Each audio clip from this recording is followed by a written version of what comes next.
Okay, you guys, can everybody hear me? Okay, we're going to get started. So I'm Anjali Ganda. For those of you who haven't met me, I've met a lot of you over the past few weeks, which have been really fun for me to teach you guys. So we're actually going to do 2 review lectures today. They're going to be case-based to kind of give you the clinical relevance of a lot of these physiology concepts that you're learning. And we're going to start with volume and tonicity, and then we're going to move to acid-base. So, you know, the goal of these lectures really is to get you guys to think about these physiology topics the way that we actually think about them with patients, and to give you some of the practical tools that you need. For example, how do you actually interpret a blood gas? Okay, I know you've learned the physiology behind acid-base, but we have to take it to another level to help you guys, give you the context for how to use these concepts as we move forward. So I don't have any conflicts of interest for this talk. So in this particular talk, we have several objectives. So we're going to review the body fluid compartment, focusing on the role of sodium to maintain the extracellular fluid volume. We'll also review 2 important clinical concepts. The way that I can say it in the sort of simplest way is the serum sodium concentration is a reflection of the water content of the body. Okay, so you guys have heard me say a lot, whether you come on renal rounds or in the small group, that hyponatremia is simply an issue of an excess of water in the body relative to sodium, and hypernatremia is simply an issue of a deficit of water in the body relative to sodium. Okay, so we're going to get more into that as we move forward. And then sodium content regulation is a reflection of the body's volume status. So sodium content is actually regulated by the renin-angiotensin-aldosterone system, and we're going to get into these concepts more as we go through the cases. But at the point where you guys are right now, it's actually very important to try to separate in your mind what's going on with the serum sodium concentration and the water hormone in the body, which is ADH, and what's going on with the sodium content regulation and the sodium regulatory hormones, which is the RAS system. Okay, so in each case that we're going to do, we're actually going to look at what's happening to the water status of the body and what's happening to the sodium status of the body. In reality, these things, they're connected, but at your stage, very useful to separate them. And then we'll practically apply some of this knowledge to some common clinical cases. Okay, so we're just going to review the volume of distribution of water in the body. So as you guys all know, your total body water is about 2/3 of the weight. So we say that it's about 60% of the total body weight in males and about 50% of the total body weight in females. So this is just a simple view of the total body water. I just want to review here that the intracellular fluid compartment is 2/3 of the total body water, and the extracellular is 1/3 of the total body water. So this is actually a very, very important slide, so I just want everyone to stare at it for a minute, because water goes throughout all body fluid compartments, okay? But serum sodium only stays in the extracellular space. And it's actually clinically important because volume is a conceptual thing.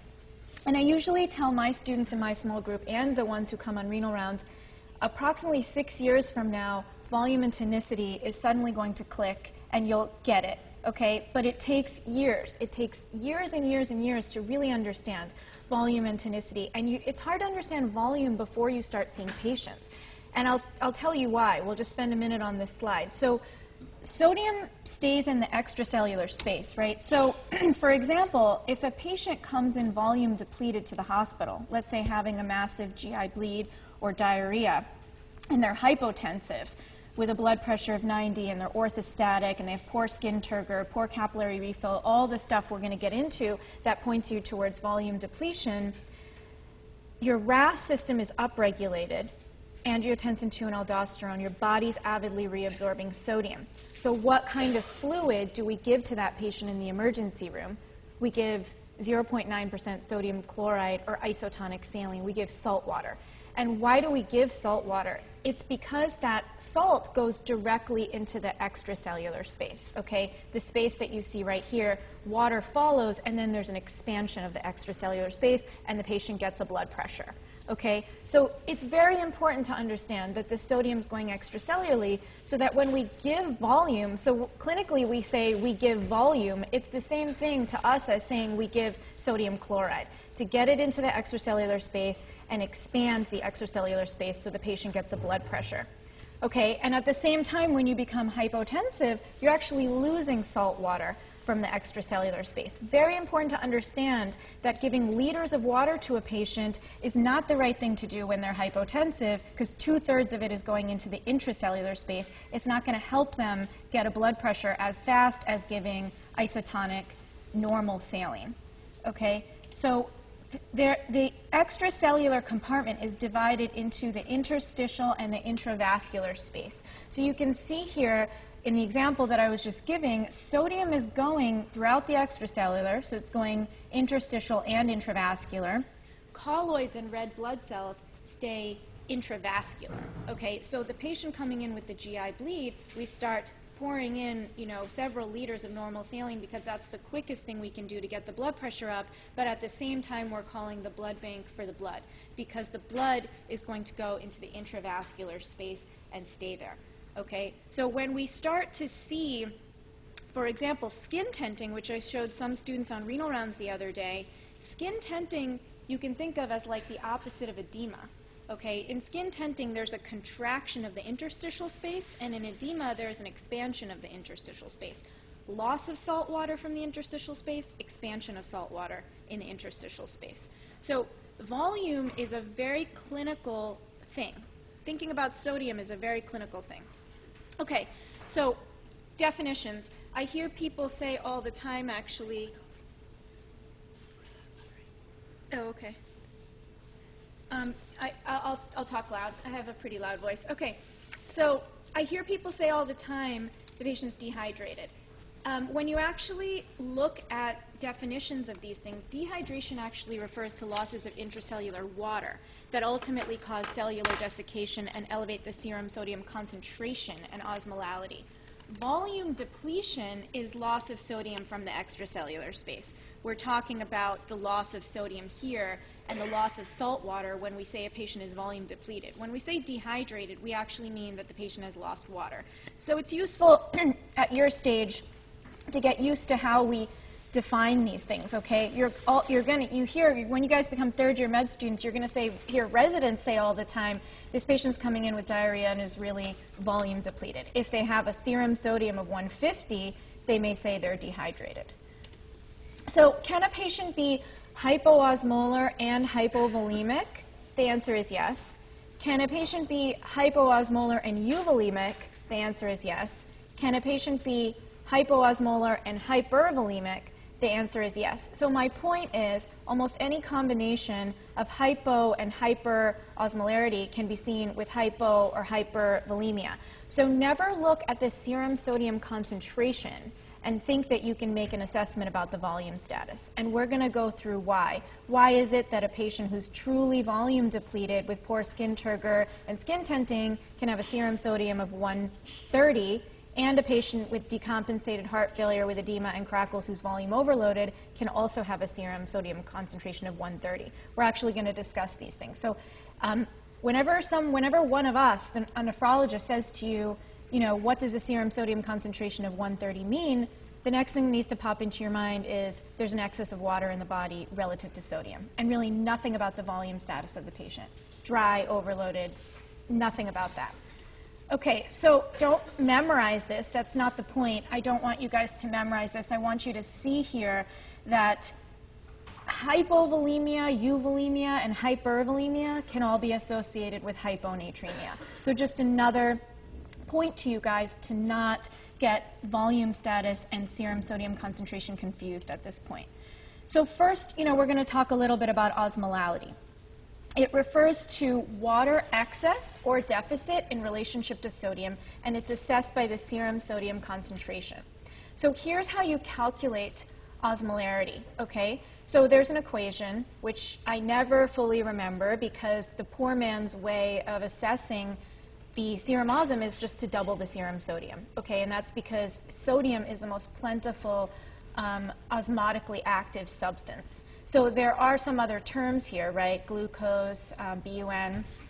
But if you just double the serum sodium, you can get a good estimate of the osmolarity. For example, if the serum sodium is 130, if you double it, that's 260. That's approximately the serum osm of the patient, okay? And normal serum osm is about 285. So sodium, again, is the main determinant of serum osmolarity, being the most plentiful osmotically active substance. And water is freely permeable across membranes, as we talked about previously. Therefore, again, I'm going to say that serum sodium concentration reflects the water status of the body, just to reiterate again. So this is just more repetition. So, you know, medicine, as you guys move forward, especially clinical medicine, is all about repetition.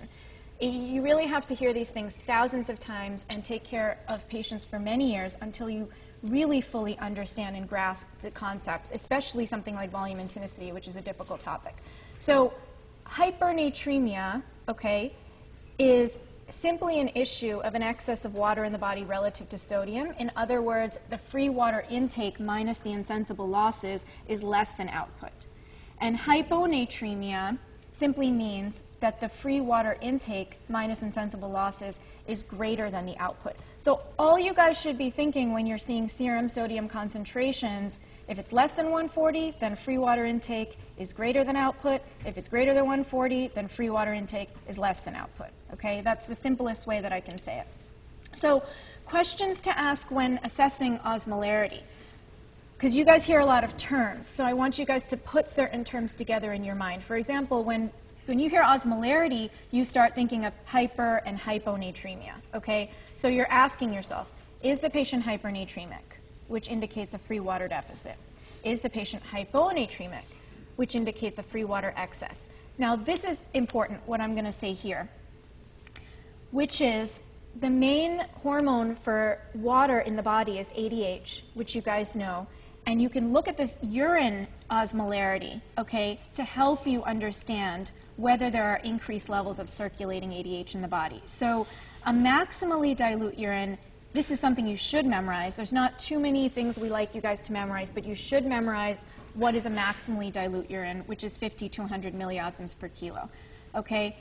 I usually tell my students in small group and on renal rounds that if you have a urine osm greater than 50 to 100 milliosms per kilo, that indicates increased levels of circulating ADH, the presence of ADH. So if you're trying to understand whether somebody has either appropriately increased ADH, which we're going to get into what does appropriate mean, okay, or inappropriate levels of increased ADH, you need to first know whether there's ADH, and you need to look at the urine osm and determine that it's over 50 to 100 milliosms per kilo. So urine osmolarity is very closely linked to the urine volume. As your urine osmolarity goes up, another thing you guys should memorize is a maximally concentrated urine, which is 1,200 milliosms per kilo. So as your urine osmolarity goes up, your urine volume goes down. Okay, so those two are directly linked. So that's just osmolarity. So now we're going to talk about volume, and then we're actually going to go through several cases where we discuss both of these ideas. So volume, unlike tonicity, so tonicity refers to excess or deficit of water, okay? Volume refers to excess or deficit of the total body sodium content. You have to really go back and really think about this for a long time. Where's the serum sodium going? And when the serum sodium and the salt water collects in the interstitial space, what physical exam signs are occurring, for example, in a patient with decompensated heart failure. So we'll go back to volume here. This is a conceptual thing, assessed by the physical exam. Only the history and the physical exam can tell you the volume status of a patient, not the labs. There's a caveat to that. There's something in the urine that can potentially help you, which I'm going to tell you guys, but nothing on the Chem 7, okay?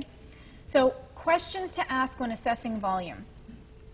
Is the patient volume depleted? So you need to think about historical signs, dizziness, lightheadedness, history of diarrhea, vomiting, diuretics, then physical exam, okay? Are they orthostatic, postural changes in blood pressure? hypotensive tachycardia? Is their weight going down? Do they have poor skin turgor, decreased axillary refill? I happen to have two wonderful third-year med students on service with me right now who love axillary sweat. They look for axillary sweat on every patient. So lack of axillary sweat can also indicate hypovolemia. Okay, so this is the lab that I was just referring to. So the BUN to creatinine ratio and the urine sodium, these two labs, okay, can help you with the volume status, but you cannot look at them in isolation without the history and the physical exam. I'll tell you what I mean by that. So is the BUN to creatinine ratio appropriately high over 20:1 in the setting of volume depletion? Or is the urine sodium appropriately low, less than 20, in the setting of volume depletion? Now, those can help you determine if a patient is volume depleted because RAS is upregulated.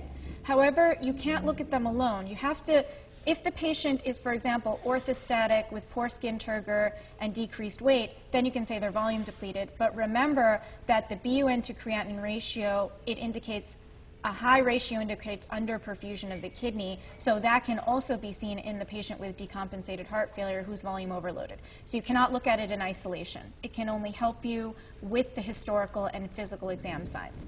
So is the patient volume overloaded? Are they unable to lie flat? We call that orthopnea. You guys have had cards. Or wakes up at night short of breath. We call that paroxysmal nocturnal dyspnea. Do they have lower extremity swelling? Do they have a history of heart failure, cirrhosis, or nephrotic syndrome? Is there increased weight? Is there lower extremity edema? So this is the point that I was just making before, which is in cases of arterial underfilling, like pump failure, cardiac output declining, the BUN to creatinine ratio is also appropriately high, over 20:1, and the urine sodium is appropriately low, less than 20. Now, you guys have heard this term appropriate a lot. So why do we keep saying appropriate? When we say appropriate, it means that the response to the underperfusion of the kidney is appropriate, and the RAS system is upregulated. Okay, that's what's appropriate. It's your body's normal response to volume depletion. Or what we call effective arterial circulating underfilling. Okay? So we're going to get into the cases now. So I think we're going to do 3 cases here. So here's case 1. These are common clinical cases. So a 50-year-old woman is hospitalized. She has a 3-day history of nausea and vomiting, 2-day history of postural lightheadedness, past medical history of hypertension, no history of renal dysfunction, and takes no medications. Okay? Physical exam. Blood pressure lying down is 95/60. Heart rate is 100. You guys are going to get, you have had small group quizzes just like this, and you'll see these things on your exam. Blood pressure is 75/40 with a heart rate of 120 when the patient stands up, and the patient has lost 2 kilos. Cardiac and lung exam are normal. There's no peripheral edema, and skin turgor is decreased. Okay? Labs. Sodium is 120. That's the serum sodium concentration. Potassium 3.7. BUN is 40. Creatinine is 1.5. Serum osm is 265. Urine sodium is 12. Urine osm is 420. Okay? This is like a lot of information, but this is a very typical case that you deal with, right? When you become a third-year med student, you get all this information at one time from the emergency room. So we're going to go through, and I'm going to bring the labs back, so don't worry about that.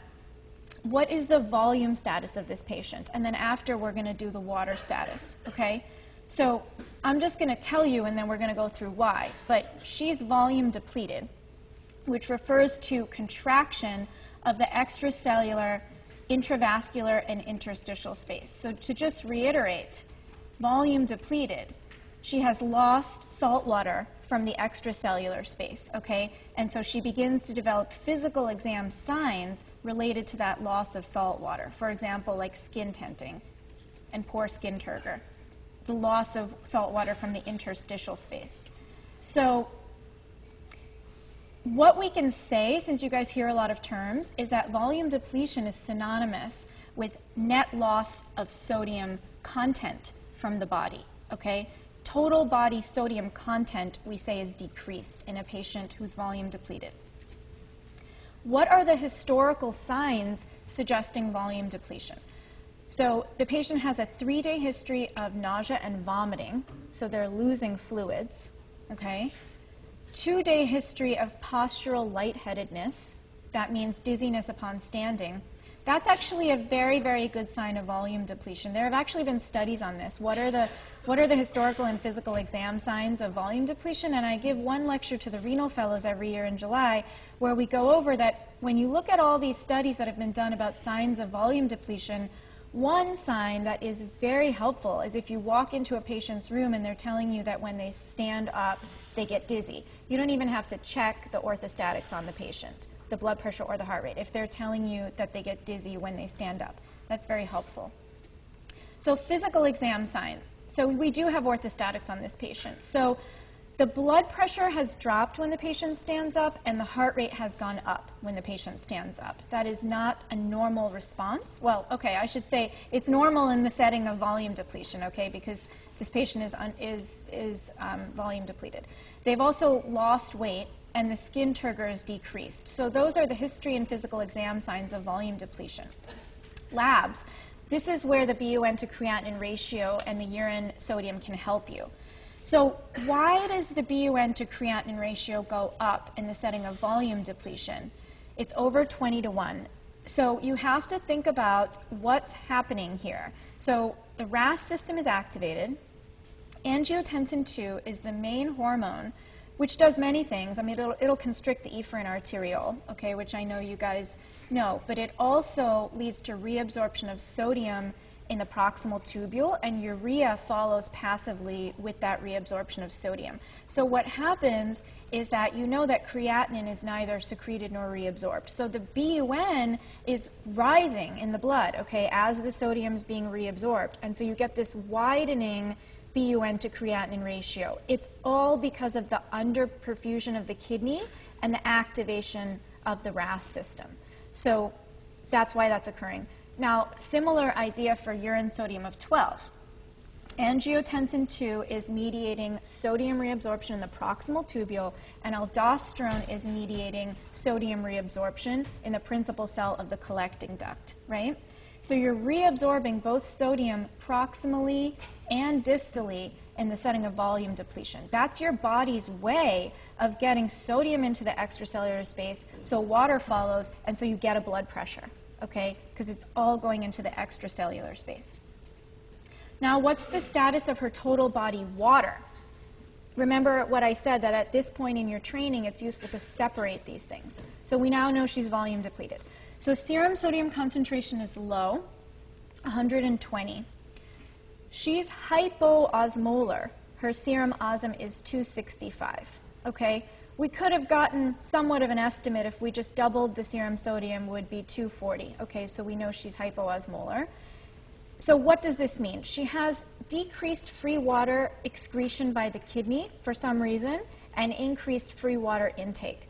So she's in free water excess. That is all that a serum sodium below 140 tells you, is that she's in free water excess.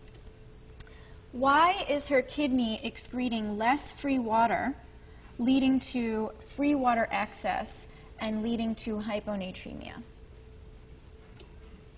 So I'll ask you guys if she has an osmolar stimulus for ADH release. Now remember what we said, that her serum osm is 265. So a normal serum osm is 285. So her ADH should be turned off from an osmotic standpoint. She's hypotonic, okay, in her blood.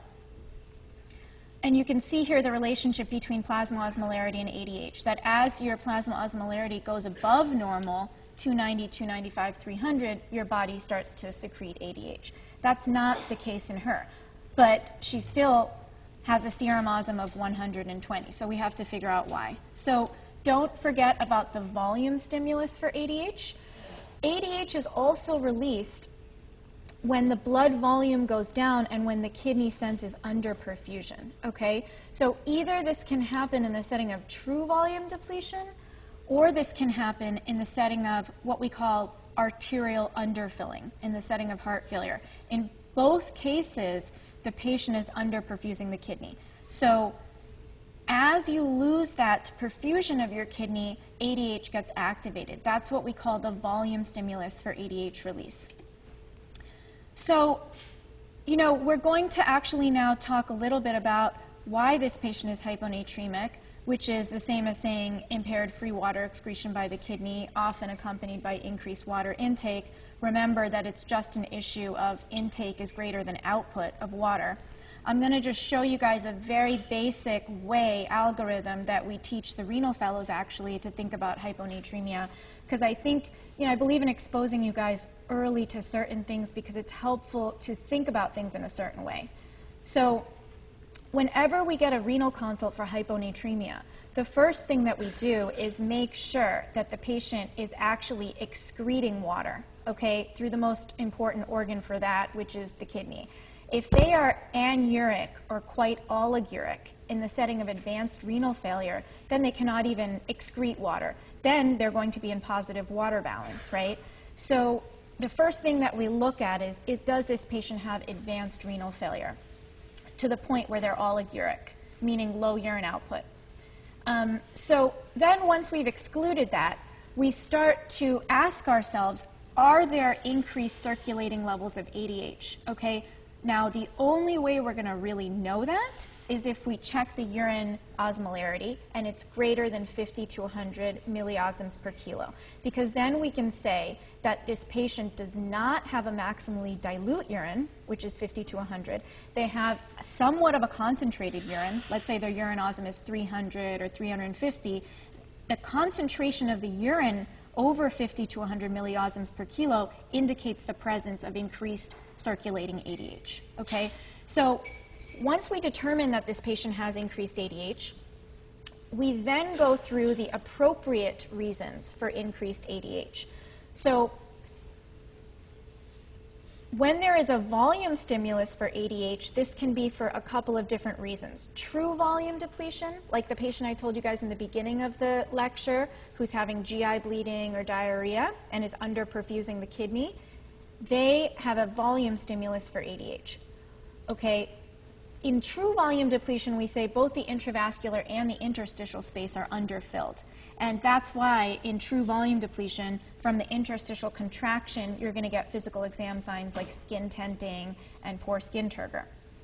Also, cases of decreased effective arterial circulating volume, like decompensated heart failure or cirrhosis, these also lead to underperfusion of the kidney and a volume stimulus for ADH release. Now, you guys hear us say a lot of terms which you may not understand at this time in your training what we mean when we say decompensated CHF. Decompensated refers to hemodynamic instability, meaning the patient with decompensated heart failure is hypotensive because of low cardiac output. Okay, so we may treat that particular patient with inotropes, for example. So, and then there are other reasons. The mechanisms of why hypothyroidism or hypocortisolism lead to an increased level of circulating ADH are not really clear or well understood. It may have something to do with an effect on the cardiac output, but the point is that we put it into this appropriately increased ADH category. Then we actually get to the syndrome of inappropriate ADH secretion once we have actually ruled out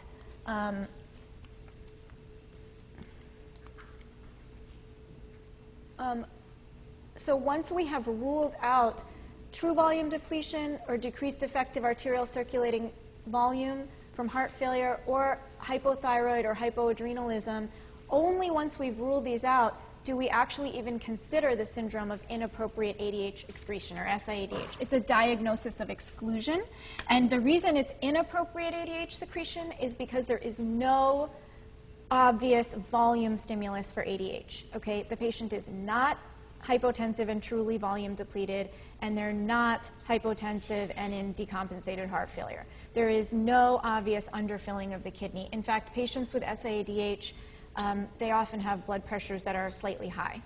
Okay, that's why we say it's inappropriate. They're holding on to water inappropriately. Okay, so how do we know that ADH is present? So again, a maximally dilute urine is less than 100 milliosms per kilo. She's able to concentrate her urine to 420 milliosms per kilo. So ADH must be present in order for this concentration of the urine to occur. So the summary of case 1 is that this patient is volume depleted based on physical exam signs. She has an appropriate increase in ADH due to a volume stimulus for ADH because she's underperfusing the kidney. So that leads to increased water reabsorption in the collecting duct. And then she develops hyponatremia reflecting the free water excess. Okay, very, very common clinical scenario that you're going to see all the time when you guys get to the wards of hypotensive patients. She could have urosepsis, she could have diarrhea, she could have a GI bleed, whatever. She's hypotensive, her blood pressure is 90, she has poor skin turgor, she's volume depleted, but her serum sodium is also 120 because her kidneys also activate ADH in the setting of the volume loss. Okay, and so she's holding on to salt from RAS, and she's also holding on to water from ADH. Okay, case 2. 23-year-old man with HIV infection. You guys had ID. So hospitalized a week ago with shortness of breath, diagnosed with PCP pneumonia. His condition improved and he was discharged. The meds that he's on are trimethoprim sulfamethoxazole, otherwise known as Bactrim, for the PCP, and prednisone. On exam, he's afebrile, his heart rate is 84, his blood pressure is 120/80, his respiratory rate is 12, his weight is 55 kilos, which is unchanged. Thin adult man, diminished breath sounds at the right lung base, and there's no peripheral edema. Okay, so as we're going through this, I want you guys to be thinking about what is the volume status of this patient. So case 2, laboratory studies. So the CD4 cell count is 87, that's low. Serum sodium concentration is 120. Note that on purpose, I made this the exact same serum sodium concentration as the last case, okay? Potassium 3.6, BUN is 12, creatinine is 0.8, serum osm is 246, urine osm is 453, and urine sodium is 117, okay? What is the volume status? We actually say that this patient is euvolemic, meaning there's neither contraction nor expansion of the extracellular space. He's in what we call net even sodium balance. It's the same as saying that his total body sodium content is neither decreased nor increased. And how do we come to this conclusion that this patient is actually euvolemic? So again, physical exam, okay? The only way you can assess volume status. So this patient is not tachycardic, they're not hypotensive. 120/80 is actually what we call a normal blood pressure, although I should say that blood pressure is a very relative thing, okay? Meaning somebody whose baseline blood pressure is 180, 120 would be hypotensive for them, but just assume that this person has a normal blood pressure. Weight is unchanged. There is no edema. So the fact that there's no peripheral edema indicates that this patient is not retaining salt water in the interstitial space. Edema would actually be seen with expansion of the interstitial space and salt water retention in the interstitial space. So no physical exam signs to suggest hypervolemia, and also no physical exam signs to suggest hypovolemia. You guys didn't hear that this patient has poor skin turgor, poor cap refill, etc. So what are the labs which can help you? Again, remember what I said, that you cannot look at the BUN to creatinine ratio or the urine sodium in isolation, but you've determined by the history and the physical that you think this patient is probably euvolemic. Okay, so now you look at the BUN to creatinine ratio. So it's less than 20:1. This can help you because you're starting to think to yourself that RAS does not seem to be upregulated, because if it was, then the BUN would rise out of proportion to the creatinine. So it seems that the RAS system is not activated. So it can help you think that the patient is not volume depleted. Okay? urine sodium of 117. Urine sodium is over 20. So again, kidneys do not appear to be holding on to salt. That should mean to you that this patient does not appear to be underperfusing their kidney, because if they were, they'd be avidly holding on to salt and the urine sodium would be low, okay? So both of these labs actually tell you that this patient is not volume depleted in conjunction to the historical and physical exam signs. So euvolemic, okay? Now, what is the status of his total body water? Again, serum sodium concentration is low, 120. This patient is hypoosmolar. Serum osm is 246. So again, we have a similar situation to the first case, where there's decreased free water excretion by the kidney and increased free water intake. So this patient, just like the first patient, is also in free water excess, okay? So we're going to ask ourselves the same question that we asked ourselves in the first case. Why is his kidney excreting less free water, leading to free water excess and leading to hyponatremia? Same question we asked in the first case, because they both had a serum sodium of 120. We're going to go back to our differential diagnosis, or our algorithm, clinical algorithm for hyponatremia. So I think I gave you guys the creatinine, right? So creatinine is 0.8. So definitely this patient can excrete free water. It's not an issue of renal failure. Then we have to ask ourselves whether there's increased ADH. So we're going to be looking at the urine osm, right? So the urine osm in this patient is 453, greater than maximally dilute, greater than 50 to 100, indicates the presence of increased circulating ADH. We have to then ask ourselves if there's an appropriate reason for this increased ADH. Is this patient appropriately increasing ADH because they're underperfusing their kidney? Well, he doesn't appear to be truly volume depleted based on physical exam, so it's not true volume depletion, okay, which is the first thing up there. He doesn't appear to be volume overloaded, so you're not thinking of decompensated heart failure. And I didn't give you guys the TSH or the cortisol, but let's just say that they're normal in this patient. So once we've ruled all of those things out, then we start to consider this patient actually may have SIADH, which is the syndrome of inappropriate ADH secretion. There's no volume reason that we can identify that this patient would be holding on to water. Their perfusion of the kidney seems normal. So SIADH, many things can cause it. Don't get bogged down in all the million things that can cause SIADH. I mean, cancers, lung pathology, brain lesions. We can see it in the setting of subarachnoid hemorrhage, lung cancers. There's even drugs that can cause SIADH. A lot of narcotics can cause it, seizure medications. It's inappropriate because there's no volume stimulus for the water retention or for the ADH secretion. So just to review, how do we know that ADH is present? So a maximally dilute urine is less than 100. He's able to concentrate his urine to 453. So ADH must be present for this to occur. The secretion of the ADH occurs in the absence of an osmotic or a volume stimulus for ADH. So remember, serum sodium is 120, double it, his serum osm is about 240. There's no osmotic reason why this patient should have increased ADH. At the same time, blood pressure is normal, 120 over 80, and urine sodium is actually quite high, 117.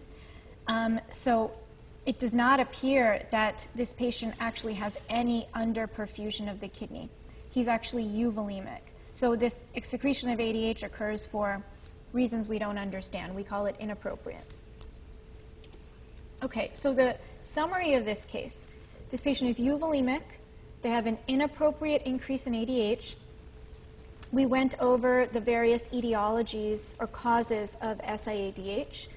And just always remember that this is a diagnosis of exclusion. I can't tell you the number of times that I'm rounding with med students and house staff, if they round on service with us on the consult services, and we get a hyponatremia case and we get to the assessment, and then someone immediately says, this patient has SIADH. So I don't even want to hear that before we've gone over the differential diagnosis. The most important skill of the third year of medical school is to come up with a differential diagnosis, because you will not miss things if you think about the possible things that it can be. And when I say differential diagnosis, when you get to third year, I mean that you can actually go through these steps and articulate reasons why it's not the other things, okay, before you get to the diagnosis. The most important thing of third year of med school is not getting the diagnosis. It's getting the differential diagnosis. Okay, so, okay, wait, where are we? Okay, case 3.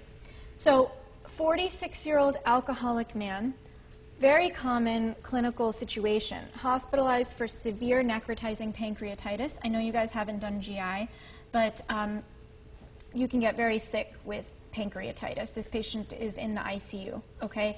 Continues to have high fevers. He's NPO on nasogastric suction and has received nothing by mouth for a week. This occurs, okay, when patients come in with very bad GI issues. So he's on continuous normal saline isotonic at 100 cc's an hour, but nothing by mouth for a week. Exam. Heart rate 110, blood pressure 90/40, intubated, sedated, tachycardic on physical exam, no edema, poor skin turgor. So everybody in here should know right now the volume status of this patient, just based on this slide, or should have an idea. Labs. Serum sodium is 153, potassium 3, BUN is 49, creatinine is 1.1, urine osm is 400, urine sodium is 8. So everyone in here, think about what that urine sodium is telling you, as well as what the BUN to creatinine ratio is telling you about the volume status.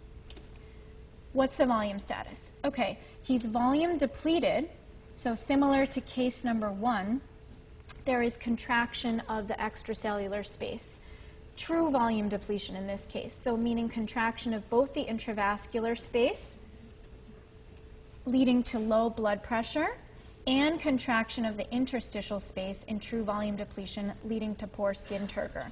Loss of salt water from both the intravascular and the interstitial space, leading to volume depletion. So synonymous with net loss of sodium from the body, we say that total body sodium content is decreased based on the physical exam. Physical exam suggesting volume depletion. Tachycardia, high heart rate, hypotension, low blood pressure, poor skin turgor. Labs suggesting volume depletion. So again, you cannot look at these in isolation, but the BUN is 49 and the creatinine is 1.1. So this patient definitely has a BUN to creatinine ratio of over 20:1.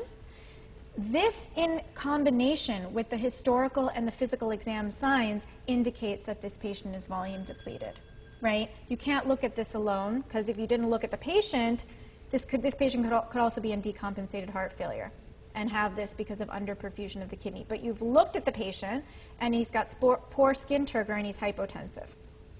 Also would have skin tenting, decreased axillary sweating, et cetera, et cetera. Okay, urine sodium is 8. It's less than 20.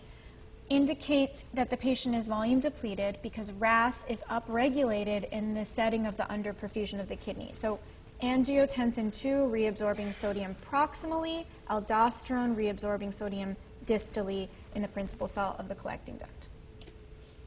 So now that we've done the volume status, what is the status of his total body water? Okay, so note that I'm separating these things, and actually clinically, the way that we teach everyone who's rounding with us on service, often we manage these separately as well, okay, because these are different things.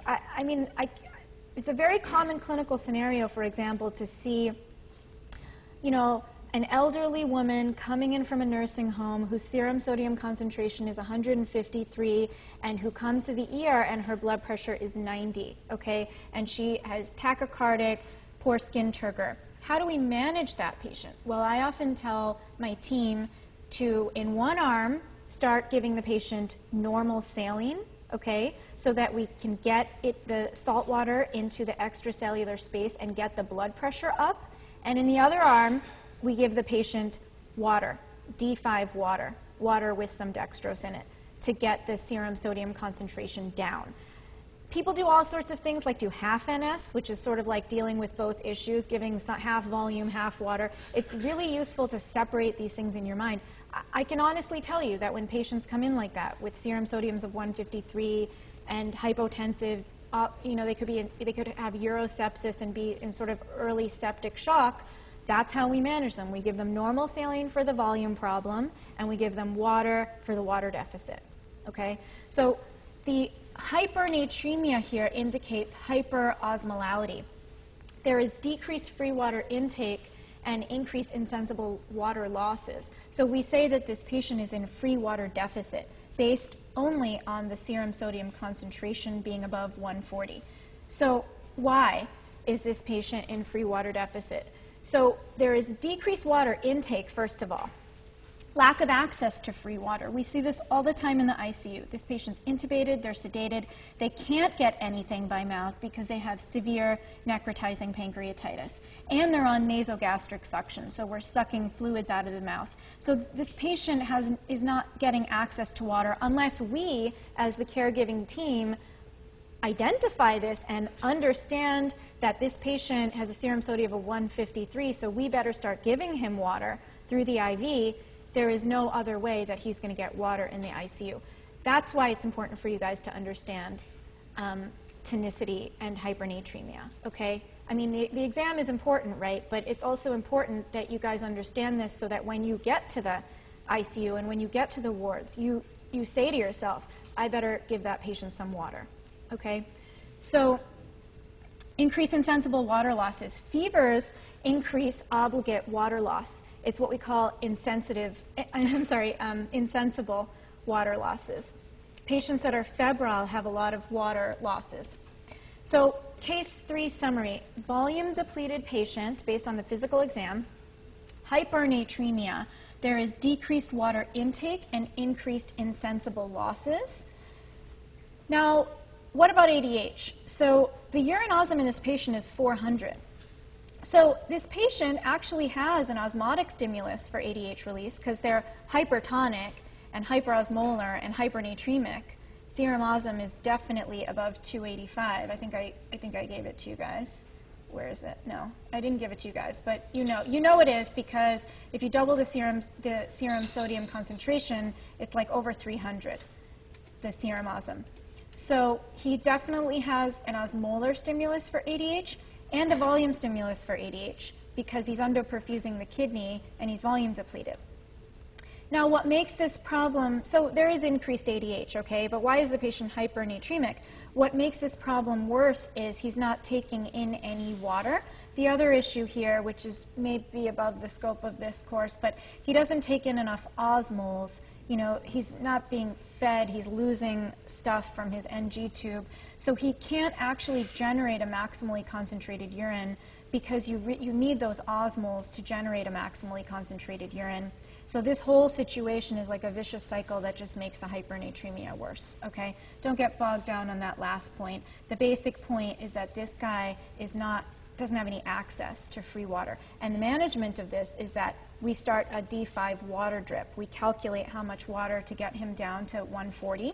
And I will say that clinically, you should not shift the serum sodium concentration either down or up too rapidly, okay? That's because of something called central pontine myelinolysis, where when you change the osmolarity of these, brain cells very quickly, patients it's dangerous, okay? Well, I'll just leave it at that. So you have to be very careful at the rate of correction. It cannot be more than 0.5 milliequivalents per hour. Okay, acid base in about 10 minutes.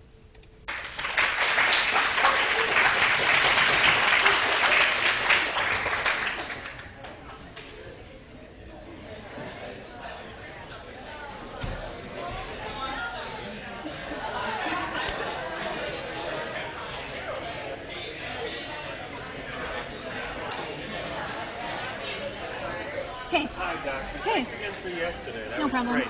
Sure. With case 3, Yes. The alcoholic, Yeah. since he's hypokalemic, Yeah. why not give him KCO to get his volume back to euvolemia? We've Oh, had okay. test review questions on this, and everyone gets it wrong all the time. I mean, we would give him potassium, okay, because he's hypokalemic. But, I mean, I think your mic is still on. oh. We would give him potassium because he's hypokalemic, but correcting the potassium is... You guys might have... Did you have a question that potassium is related to volume status? It's not a major driver. Not in that sense, but we've had a few questions now with someone who's hypovolemic to check his potassium, whether you give NaCl or KCl. And it often Okay, comes you up, can give... and it messes us Oh, up. I know what you're talking about because there's a quiz question about that, or a small group. So you can give sodium chloride containing KCl. You're not just giving just potassium alone, like a pill of potassium, is not going to get the blood pressure up. But giving sodium chloride, like isotonic normal saline, that contains potassium, the sodium chloride is going to help with the volume problem, and the potassium is just going to replete the serum potassium. So Which is a little bit of KCl. yeah, but you just add it. It just the way we order it is like isotonic normal saline, which contains like 40 milliequivalents of KCl in the fluid. But it's not the potassium that's giving this patient a blood pressure. That's just repleting the potassium so the patient doesn't get things like cramping, or it's the normal saline that gets the blood pressure up. You never give somebody pure KCl. No, we do if their volume status is normal and they're euvolemic and they just have a low serum potassium, let's say they're not eating, then we'll just give them a pill or a drink of potassium. But if they're like this guy, he actually should be getting, I should change that. Instead of saying he's getting normal saline at 100 per hour, I should say he's getting normal saline plus 40 milliequivalents of KCl at 100 cc's now. Because his potassium's low.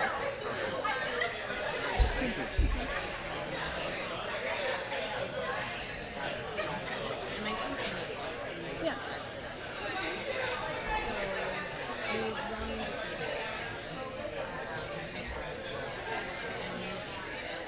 I guess the other thing you could do is just increase his level of sodium excretion. You don't want to do that necessarily because we don't want to mess with diuretics. Stop.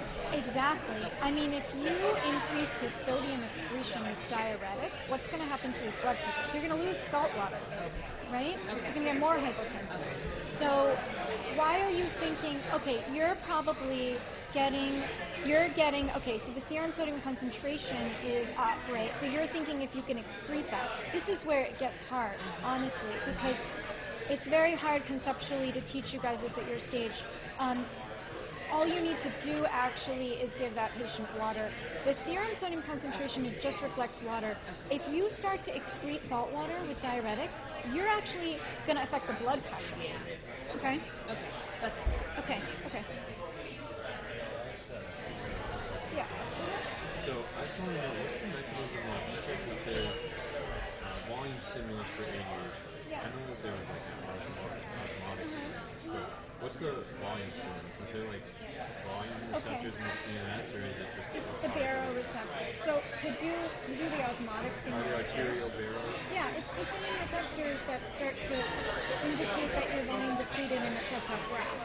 Those receptors, the baroreceptors that are all over the body and the carotids, the stretch receptors, they also set off ADH. That's the volume stimulus for ADH. Osmotic is like when the serum osm goes up, those osmoreceptors get activated. Volume stimulus means the stretch receptors are getting activated. So that directly...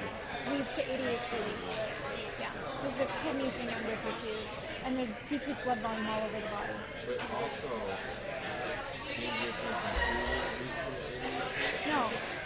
The underperfusion of the kidney and the ACT stretch receptors, they're going to set off RAS. They also set off ADH. They set off both. Yeah.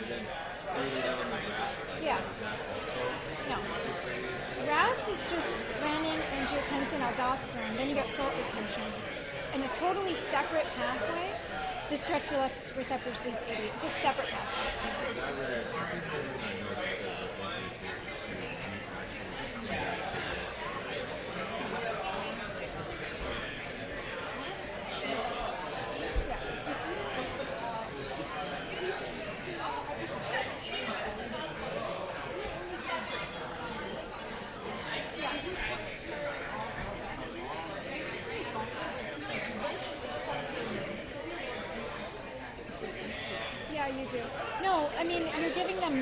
saline rate, which is going to the extracellular space. It's going to increase the blood pressure, but it's not going to help your serum sodium concentration at all. That is a problem of a water deficit. But if you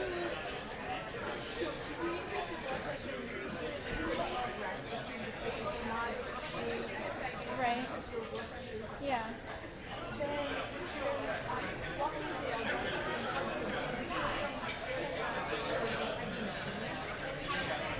You know, it's not, I mean, it's not fast enough because stopping aldosterone, okay, your blood pressure is going to get better, right? I mean, if you're restoring intravascular volume status, but it's not going to, your hypernatremia is driven by the water deficit. So you have to give water. Yeah.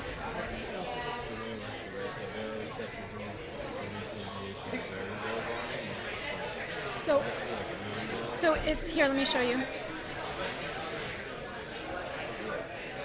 And then that just sends a neuron signal to the hypothalamus, which directly stimulates ADH release. So there's a picture here. Where is it?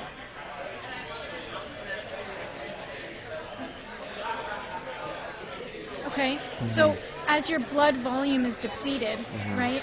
I mean, even at 5% of blood volume depletion, your ADH starts to go up. But you know, it starts to really get activated in the setting of like GI bleeding, or, you know, you really have to lose. This is like 10% blood volume depletion, right? But, you know, we see it. If someone's baseline blood pressure is 140 and then they're coming in 90, I mean, they definitely have lost some blood volume. Okay, all right. Okay. I got it. Thank Okay. you very much. You're welcome.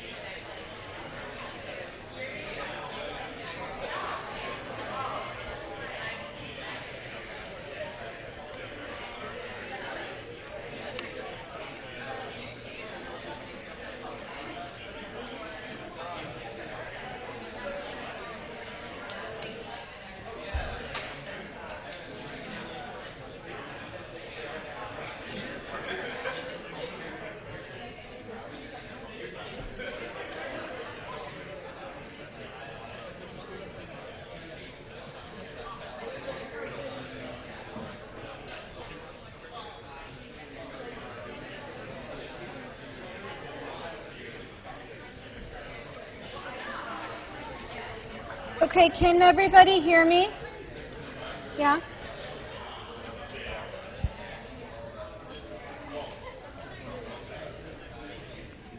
Okay, you guys, we have to get started. We really do, because acid-base is another very difficult area in nephrology, and we really only have an hour to go over this.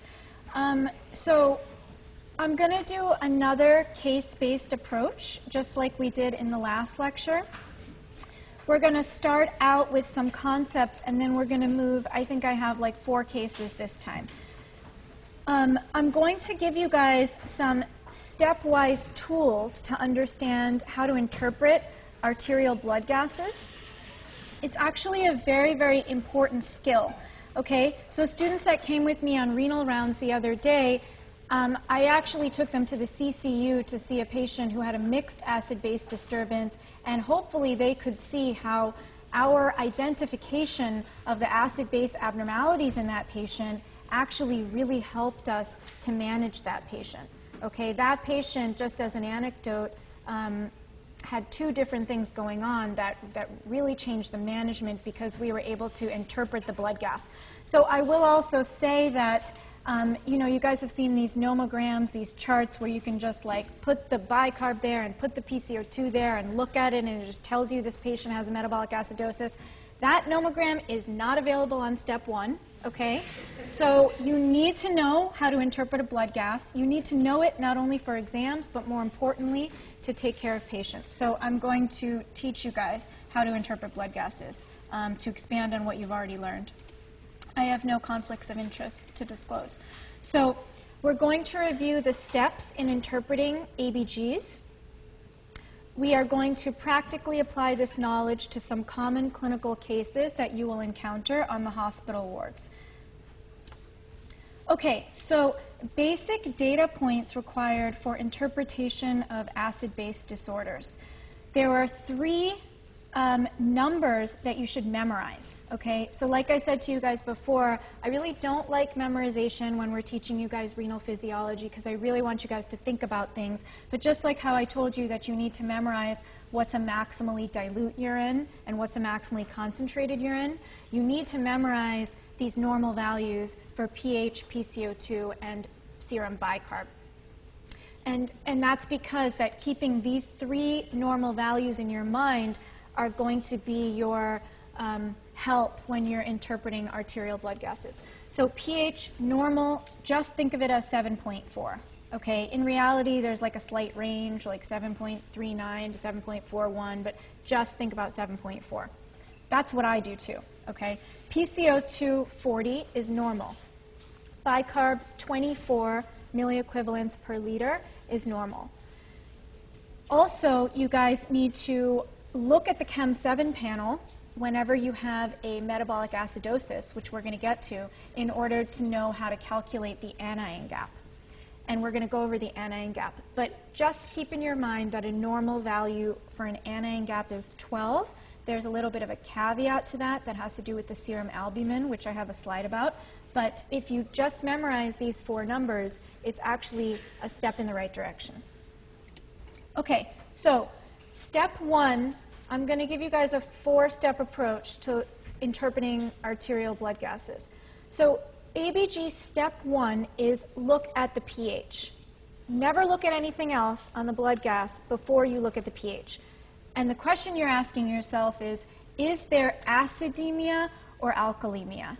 People ask me this all the time, well, why are we saying acidemia and alkalemia and acidosis and alkalosis?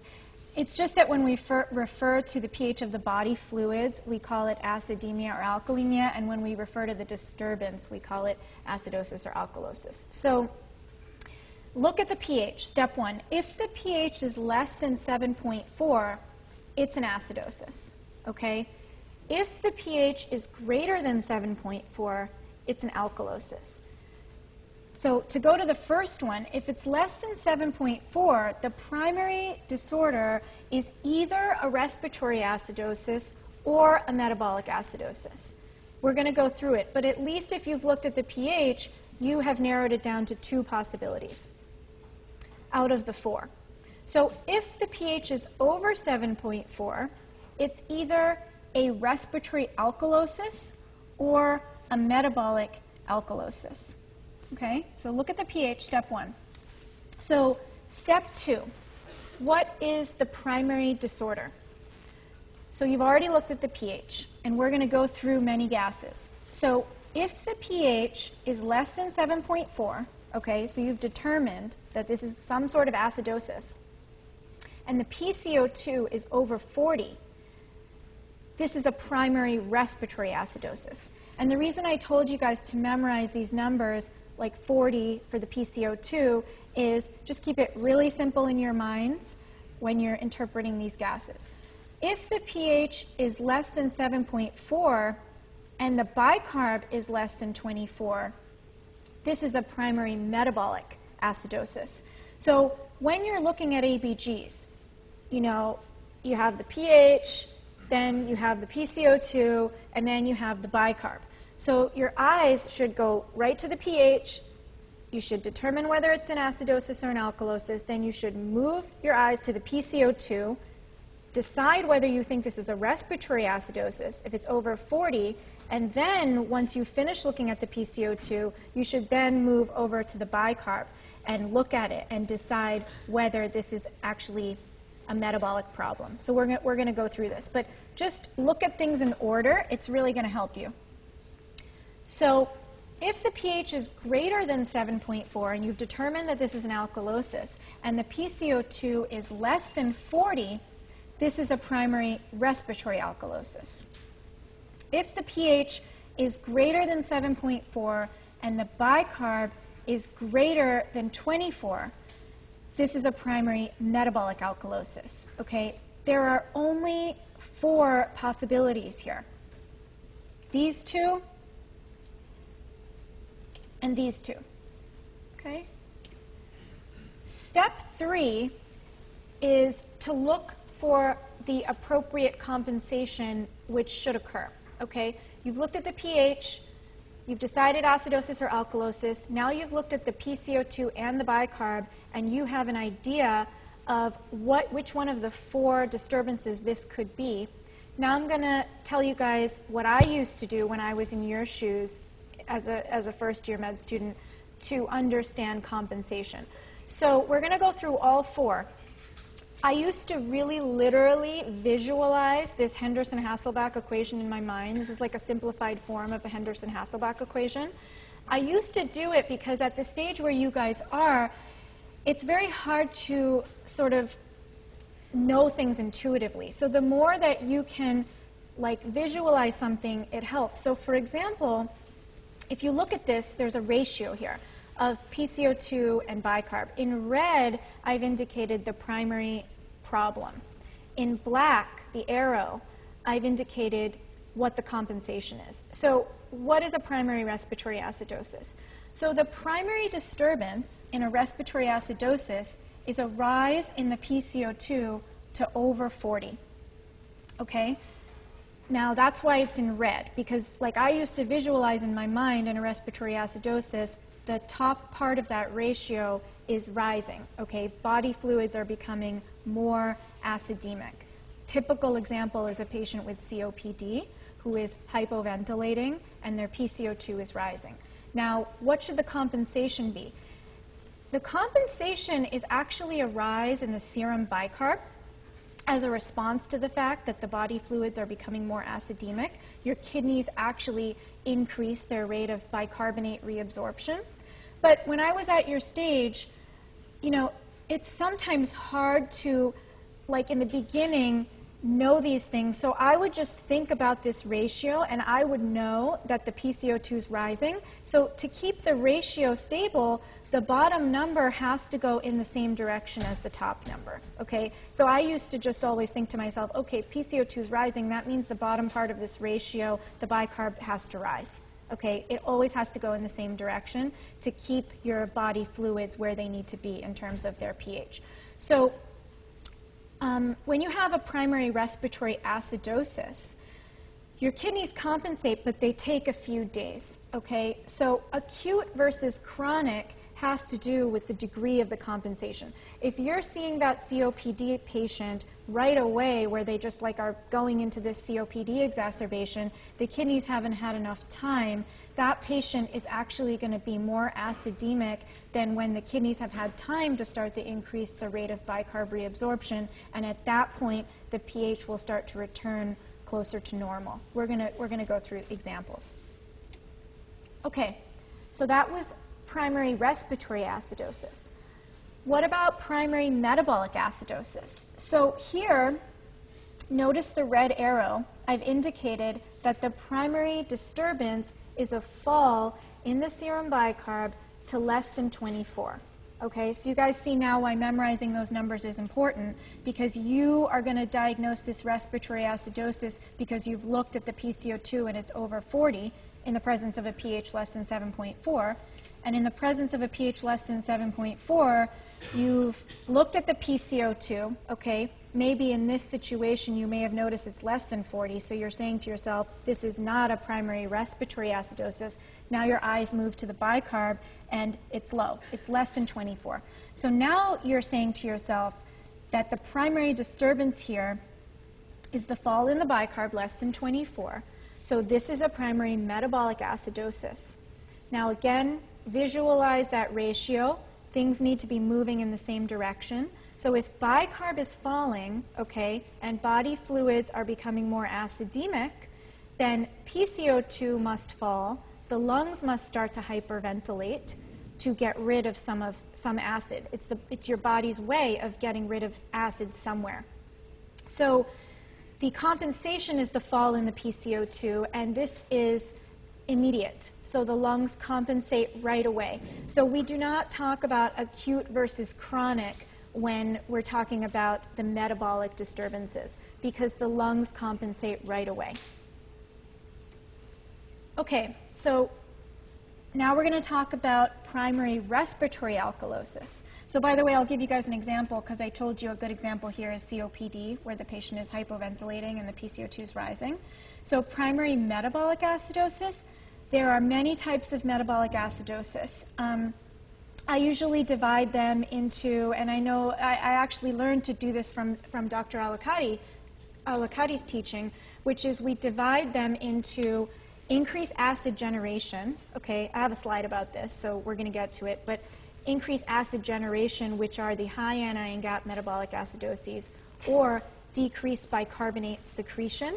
Okay, so for example, renal tubular acidosis, or defective reabsorption of bicarb or loss of bicarb in some way, like diarrhea. Okay, so diarrhea is a very common cause of metabolic acidosis. Renal tubular acidoses occur, and for example, lactic acidosis is probably the most common high anion gap metabolic acidosis we see in the hospital in the setting of shock.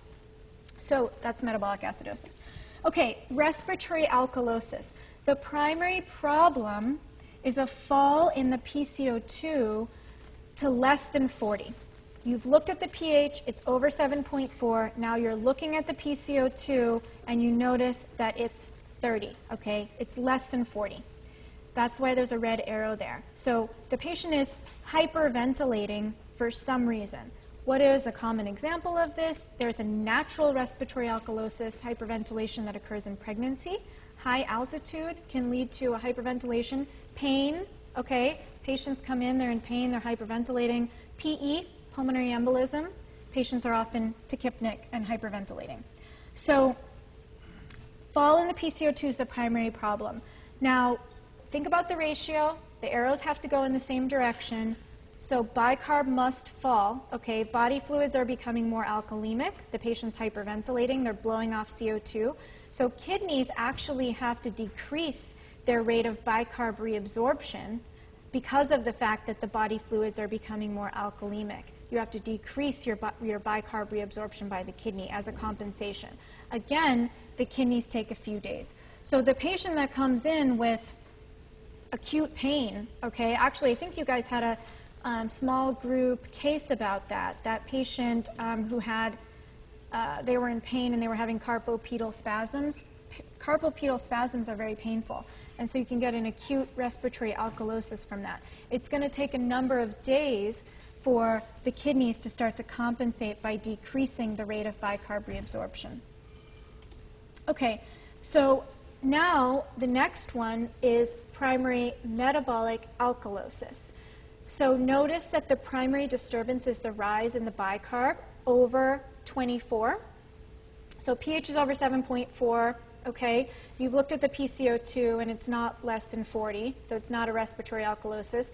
Now your eyes are moving to the bicarb and you notice it's like 30, okay? So there is a primary metabolic alkalosis.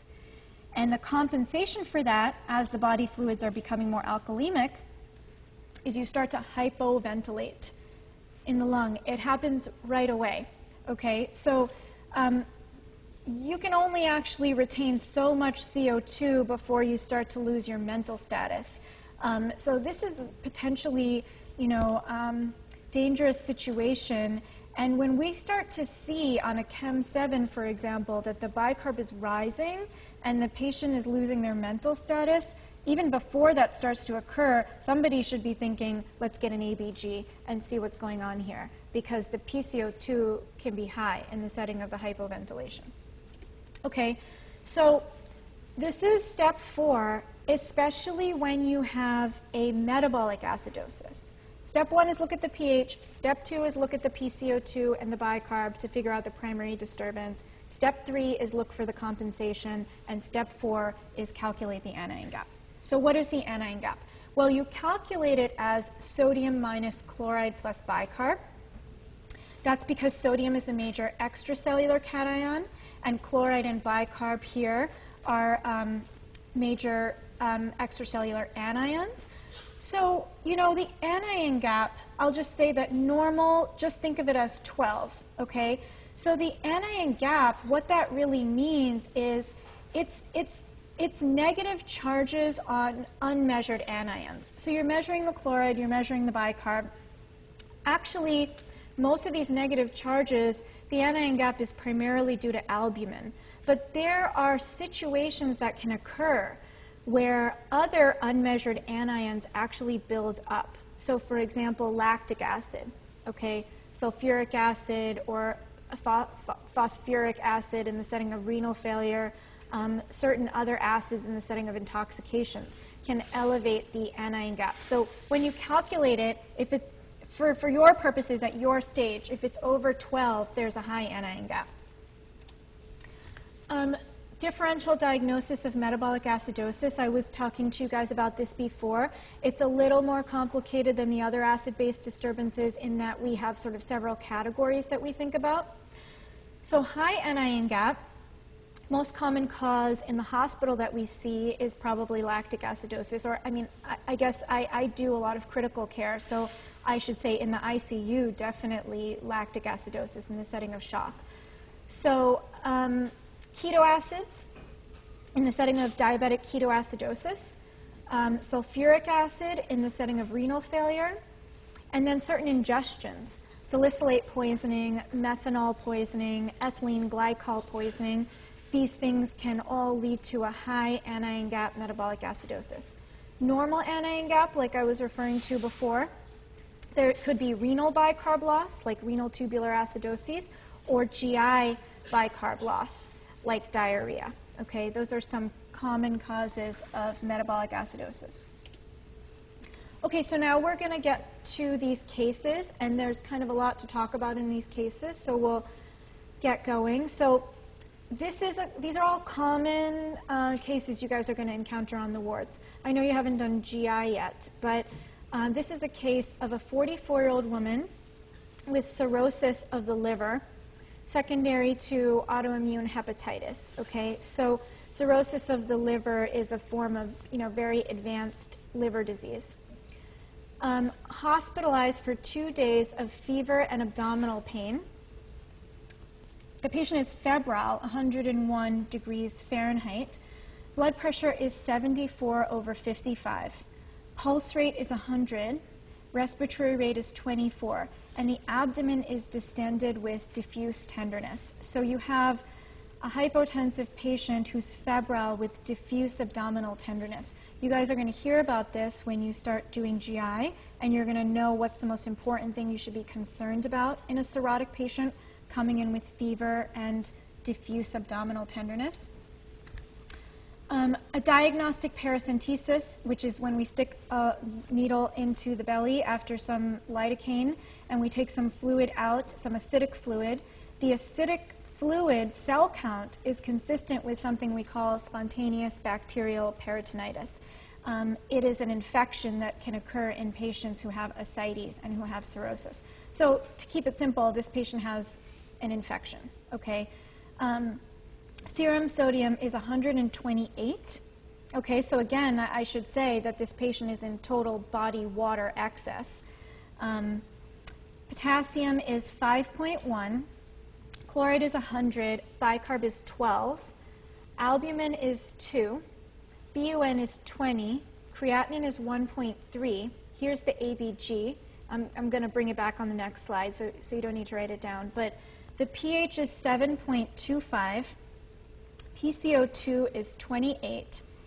PO2 is 78. Okay? So I put the gas up there again. In order to interpret arterial blood gases, you don't need the oxygen. You only need, for the acid-base disturbance, you need the pH, normal being 7.4, you need the PCO2, normal being 40, and you need the serum bicarb, normal being 24. So I've put those numbers for you up there. So we're going to go through the steps for interpreting this gas, and then we're going to do it with several other cases. So step one is you're asking yourself, is there acidemia or alkalemia? Okay, all you need to do is look at the pH. The pH is less than 7.4, so this is some sort of acidosis. We can say that this patient is acidemic because the pH is less than 7.4.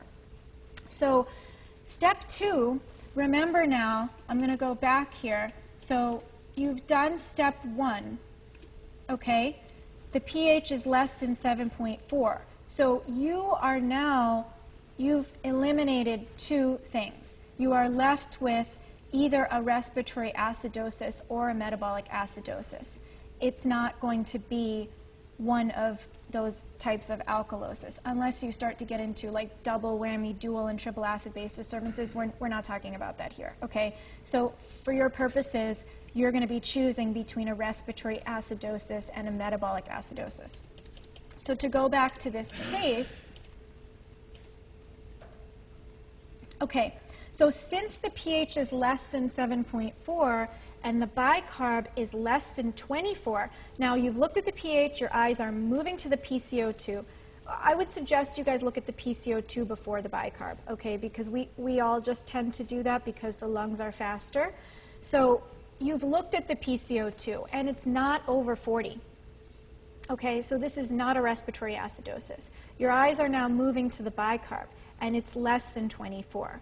So since this bicarb is less than 24 in the presence of a low pH less than 7.4, this is a primary metabolic acidosis. Okay, so you've done step 1 and step 2. You're thinking that this is a primary you're thinking that this is a primary metabolic acidosis. Now, I have circled for you in red what is the primary problem here. I've on purpose put a red arrow there because I want you guys, when I do that, to visualize this Henderson-Hasselbalch equation. And I want you guys to visualize the bicarb going down as the primary disturbance. And all you need to think is that the top part of this equation has to move in the same direction as the bicarb in terms of the compensation. Okay, so when we go back to this example over here, okay, the primary disturbance is that the bicarb is falling. So step 3 is to look for the compensation. So remember, body fluids are becoming more acidemic, bicarb is falling. So since the primary disturbance is the fall in the bicarb to less than 24, the compensation should be a fall in the PCO2. The patient should start to hyperventilate. The PCO2 has to go in the same direction as the bicarb, okay, in order to compensate. That's your body's way of hyperventilating and getting rid of acid because your body fluids are becoming more acidemic. So this is a primary metabolic acidosis with respiratory compensation. Now, I will say I don't even know all those little equations because I never use them. I simply look at the gas, okay, and whether this is totally compensated or partially compensated, I mean, I can't tell you guys exactly. It's at least partially compensated because the PCO2 has gone from 40 to 28, and the bicarb has gone from 24 to 12, and they're both going in the same direction, okay? So I wouldn't memorize things at this stage. I would really think conceptually about what's happening here, and I can tell you I interpret blood gases every day when I'm on service. I don't do any equation except for the anion gap. I just look at it, okay? So this is a primary metabolic acidosis with respiratory compensation, at least partial respiratory compensation. This is the nomogram that I was talking about that's not going to be available on step 1. So I am showing it to you guys to tell you that it's very easy. You can plug in the bicarb of 12, you can plug in the PCO2 of 28, and you're in the metabolic acidosis category, okay? But you're not going to have that luxury when you're taking step 1, and you're not going to, you really, it's very important to learn how to interpret ABGs for when you're going to be taking care of patients later, because you can do that more quickly in your mind rather than like getting your iPhone and like pulling this thing up and not thinking about it, okay? So just think about it. So that is a metabolic acidosis. So whenever we have a metabolic acidosis, we have to calculate the anion gap. That's step 4. So the anion gap is sodium minus chloride plus bicarb. So sodium in this case is 128. And chloride and bicarb are 112. So when you calculate the anion gap, it comes out to be 16. Normal being 12, okay, for your purposes. So the blood pressure of 74/55 in this patient actually raises our suspicion of a high anion gap metabolic acidosis that may be due to lactic acid. Because what happens when you're hypotensive is you start underperfusing all your organs, right? And then you start doing anaerobic metabolism in the setting of hypoperfusion. And you can build up, through glycolysis, lactic acid. So one possibility is that this person has a high anion gap metabolic acidosis due to lactic acidosis in the setting of hypotension. Now, what about the low serum albumin? So this is a clinical pearl. I don't think this is going to be on your exam. I'll just say that up front. But it's clinically relevant, and we take it into account when we see patients. So I'm telling you guys. So a normal serum albumin is 4, okay? So remember that in the normal anion gap, most of those negative charges that are unmeasured are on albumin, okay? So normal albumin being 4. So if your albumin is actually less than 4, your expected anion gap is actually lower than 12. For your purposes, I really wouldn't think too much about this. I mean, for your exam, you can just think of a normal anion gap as 12. But this patient's albumin is 2. So remember that the negative charge on albumin is a significant component of the expected or normal anion gap of 12, or the normal unmeasured anions. So the clinical pearl is that when the serum albumin is low, the expected anion gap is actually even lower than 12. So this patient has a gap of 16, but this patient actually has a very significant high anion gap acidosis, because rather than the expected gap being 12, the expected gap in this patient is about 5 points lower than 12. You don't need to think about why I came up with that number. It's something that, it's like a calculation that we do based on every 1 point drop in the albumin. So the expected anion gap in this patient is actually probably somewhere around 7 or 8, okay? So the fact that this gap is 16 is actually pretty significant, more so than if this patient's expected gap was 12. So I don't tell you guys this for any other reason other than just to think about what is the anion gap, what is it usually comprised of, and then when you get to the wards, if you know that you need to adjust the gap for albumin, you guys are going to impress people when you guys become third-year med students. Okay. Okay, so case 2, history and physical. So a 48-year-old man with end-stage liver disease due to cryptogenic cirrhosis. He's on the liver transplant waiting list. So again, end-stage liver disease, is hospitalized with a left hip fracture. The temperature is 96.8. The blood pressure is 98/55. The heart rate is 72. And the respiratory rate is 18.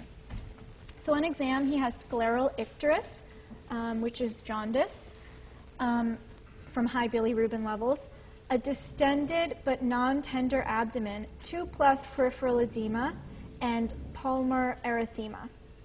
These are some signs of end-stage liver disease. I know you guys haven't done it, but sometimes it's interesting to sort of hear about things you haven't done, and then you'll get to it later. But he has end-stage liver disease. So labs. So serum sodium is 130. Again, I'll mention that this patient is in free water excess because they're hyponatremic.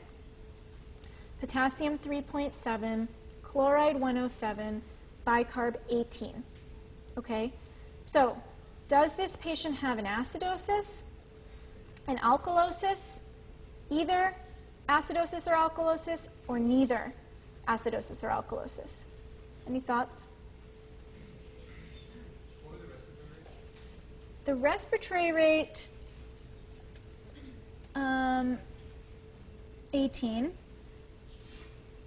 What is this? We need a pH. Okay. Very proud of that answer. Okay. Because we haven't done step 1. So there is no way we can know the acid-base disturbance. Okay? Don't ever get tripped up on this. That being said, you're going to hear what I'm saying right now, but then you're going to become interns and you're going to forget, because every time, we get calls from house staff who are calling because they say this end-stage liver disease patient is admitted and he's got a bicarb of 16, he has this metabolic acidosis, we need to give him bicarb. And then the first thing we say to them is, you guys need to get a gas, okay? And I'm going to tell you guys why. So don't assume that this is a metabolic acidosis. So a bicarb of 18 can be seen either in a primary metabolic acidosis, you know, because the bicarb's less than 24, or remember this, that the bicarb can also be low as a compensation for respiratory alkalosis. Okay, so when the bicarb is 18 on the Chem7, you have no idea whether this is a primary metabolic acidosis or a compensation for a respiratory alkalosis. You need a pH. So to go back to this, where are we here? Okay. Always start with the pH to determine whether this is an acidosis or an alkalosis. Look at the red arrow there on the bottom.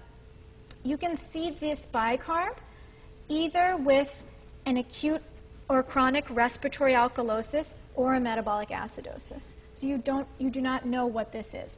And everybody's going to forget what I just said. Okay, it's very natural. Even when I was an intern, you know, I didn't, you know, I probably thought that this patient had a metabolic acidosis. But you have to get a gas.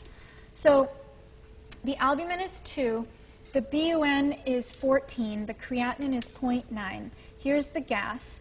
So pH is 7.48, PCO2 is 25, PO2 is 92. This happens every year, and the house staff are always surprised that this patient actually is not acidemic. Okay, so 7.48, PCO2 of 25, and bicarb of 18. So step 1 is there acidemia or alkalemia? So pH is greater than 7.4, so there's alkalemia. So you have decided that this patient either has a respiratory alkalosis or a metabolic alkalosis, okay? So what is the primary disorder? So since the pH is over 7.4, and then you move your eyes to the PCO2 and it's less than 40, this is a primary respiratory alkalosis, okay? So I've put here in red with the red arrow the primary disturbance. So pH is over 7.4, PCO2 is less than 40, so you've now decided between these two possibilities that are over here.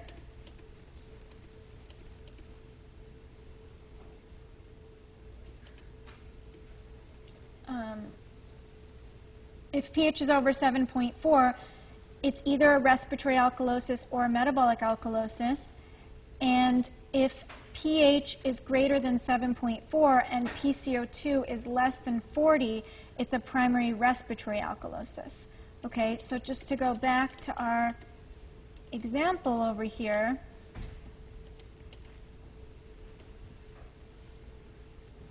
primary respiratory alkalosis. So the primary disturbance is the fall in the PCO2. Body fluids are getting more alkalemic. So the compensation should be a fall in the bicarb of less than 24. Kidneys start to excrete more bicarb, or they decrease their rate of bicarb reabsorption. So again, I can't tell you whether this is perfectly compensated. There's definitely some compensation going on here because bicarb has gone from 24 to 18. And so we say that this is a chronic, at least partially compensated respiratory alkalosis. Actually, this commonly develops in end-stage liver disease. So I'm actually giving you guys cases of common things you're going to see when you get to medicine on the wards, that a patient with chronic liver disease could either have a metabolic acidosis with low bicarb, or they could actually have a respiratory alkalosis with a low bicarb as a compensation for their hyperventilation. And why does that occur? So elevated levels of progestins, just this is a sort of a, you know, FYI, this is not going to be on your test, but elevated levels of progestins, which are normally metabolized by a healthy liver, can stimulate the respiratory drive. And so you can see a primary respiratory alkalosis in cirrhotic patients. The low bicarb is actually a compensatory mechanism for that. So always remember that without knowing the pH, you cannot diagnose the acid-base disturbance. And cirrhotic patients can often be misdiagnosed as having a metabolic acidosis related to poor perfusion and lactic acidosis based solely on all of us looking at the serum bicarb, when in actuality, the disturbance is a respiratory alkalosis. Okay, so case number 3, history and physical. So this case is a case of a 64-year-old man who's admitted to the ICU with pneumonia and septic shock, very common clinical scenario. Baseline systolic blood pressure is in the 150s on hydrochlorothiazide and amlodipine, 2 different antihypertensives.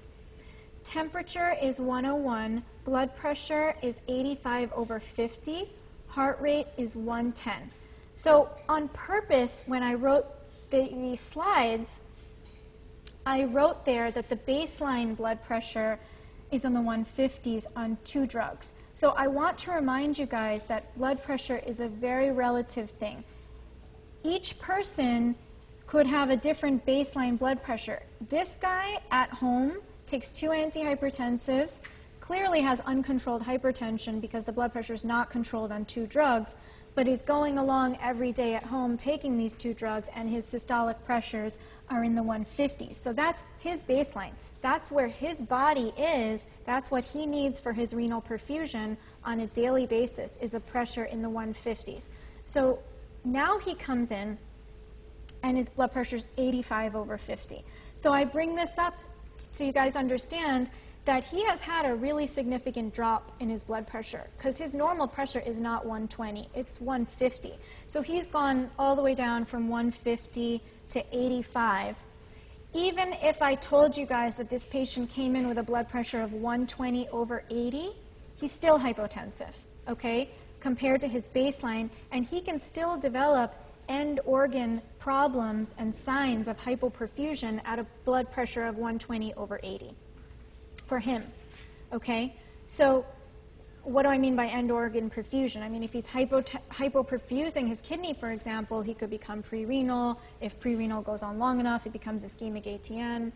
So on exam, he has coarse crackles over the entire right lung field. He has no peripheral edema.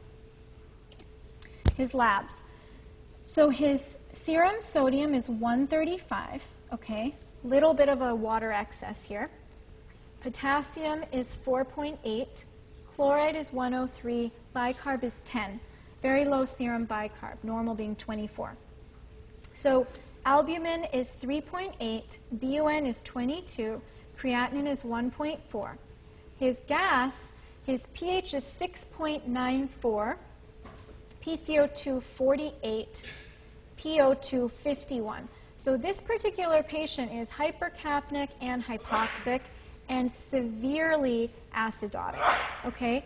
I've only seen a handful of patients survive in my career. I mean, it's been 3 years as a resident, 2 years as a fellow, and 5 years on the faculty. I've only seen a handful of people survive who have a pH of 6.94. So this guy is really sick. He's very acidotic. And actually, this is an emergency. We have to manage him in a certain way, which I'll tell you guys.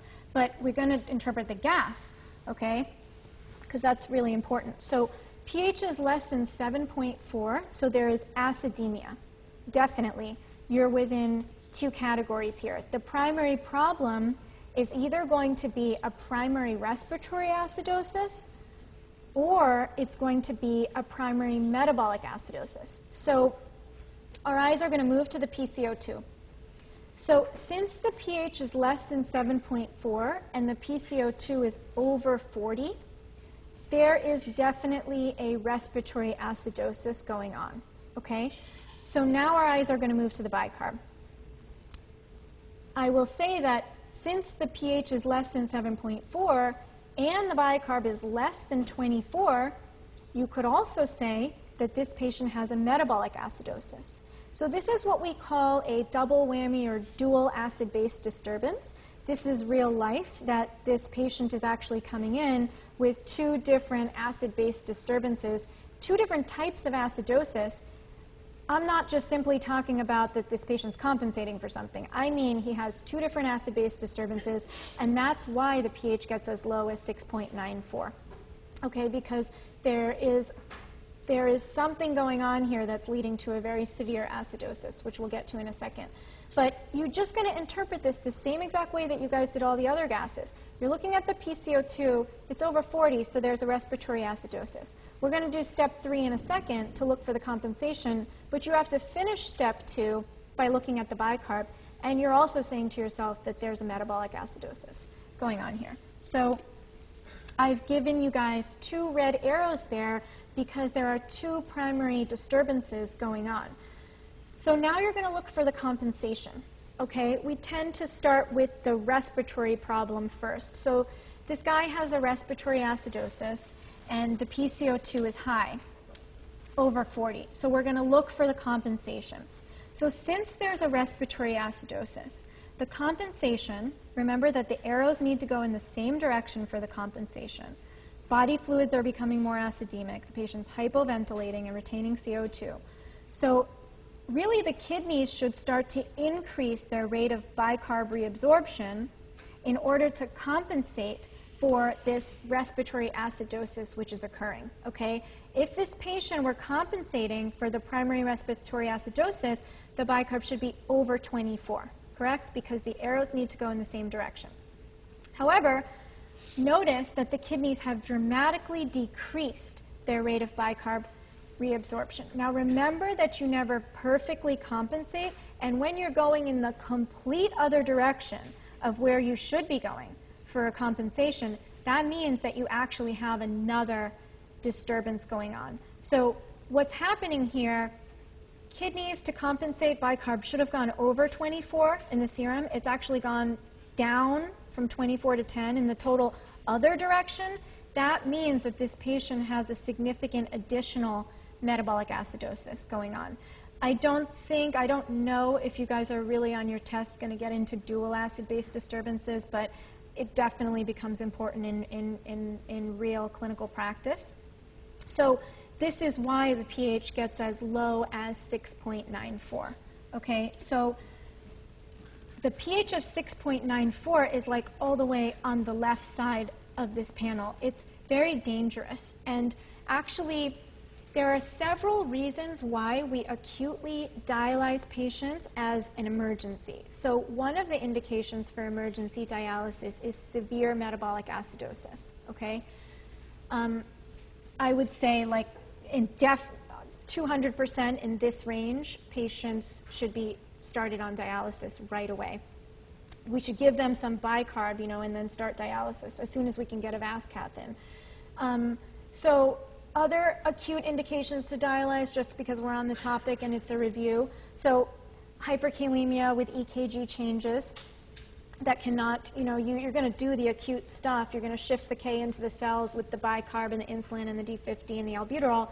But then if you can't, if you have a, first-degree heart block or you have peak T waves, that's an emergency indication to dialyze.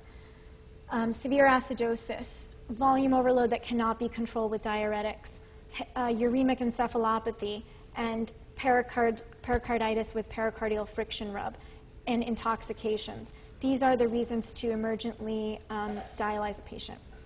So remember step 4, because it's a metabolic acidosis, so we have to do the anion gap. So this patient's anion gap is 22, sodium minus chloride plus bicarb.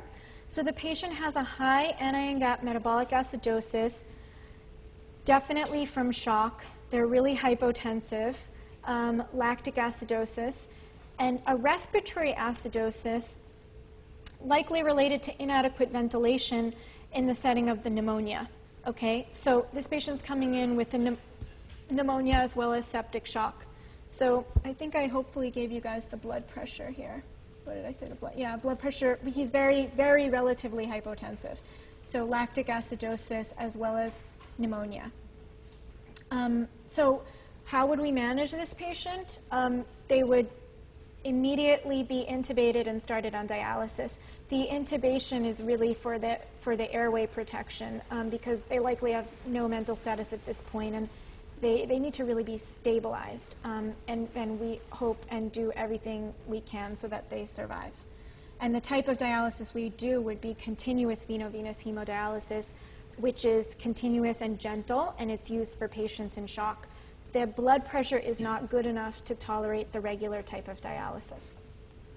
And CVVHD is only available in the ICU. Okay, last case. So 66-year-old woman with long-standing diabetes is hospitalized following total hip replacement. Since surgery, she's been on a standing beta blocker to control intermittent post-op rapid AFib as well as heparin drip. For those of you guys who are going into surgery, this is super common. So she's got post-op rapid AFib, and she's on a beta blocker and a heparin drip. Okay, so laboratory studies. Sodium is 135, potassium is 7. Chloride is 109, bicarb is 18, BUN 16, creatinine 1.2. Now the ABG, the pH is 7.35, okay? Everyone start thinking about step number 1. PCO2 is 31.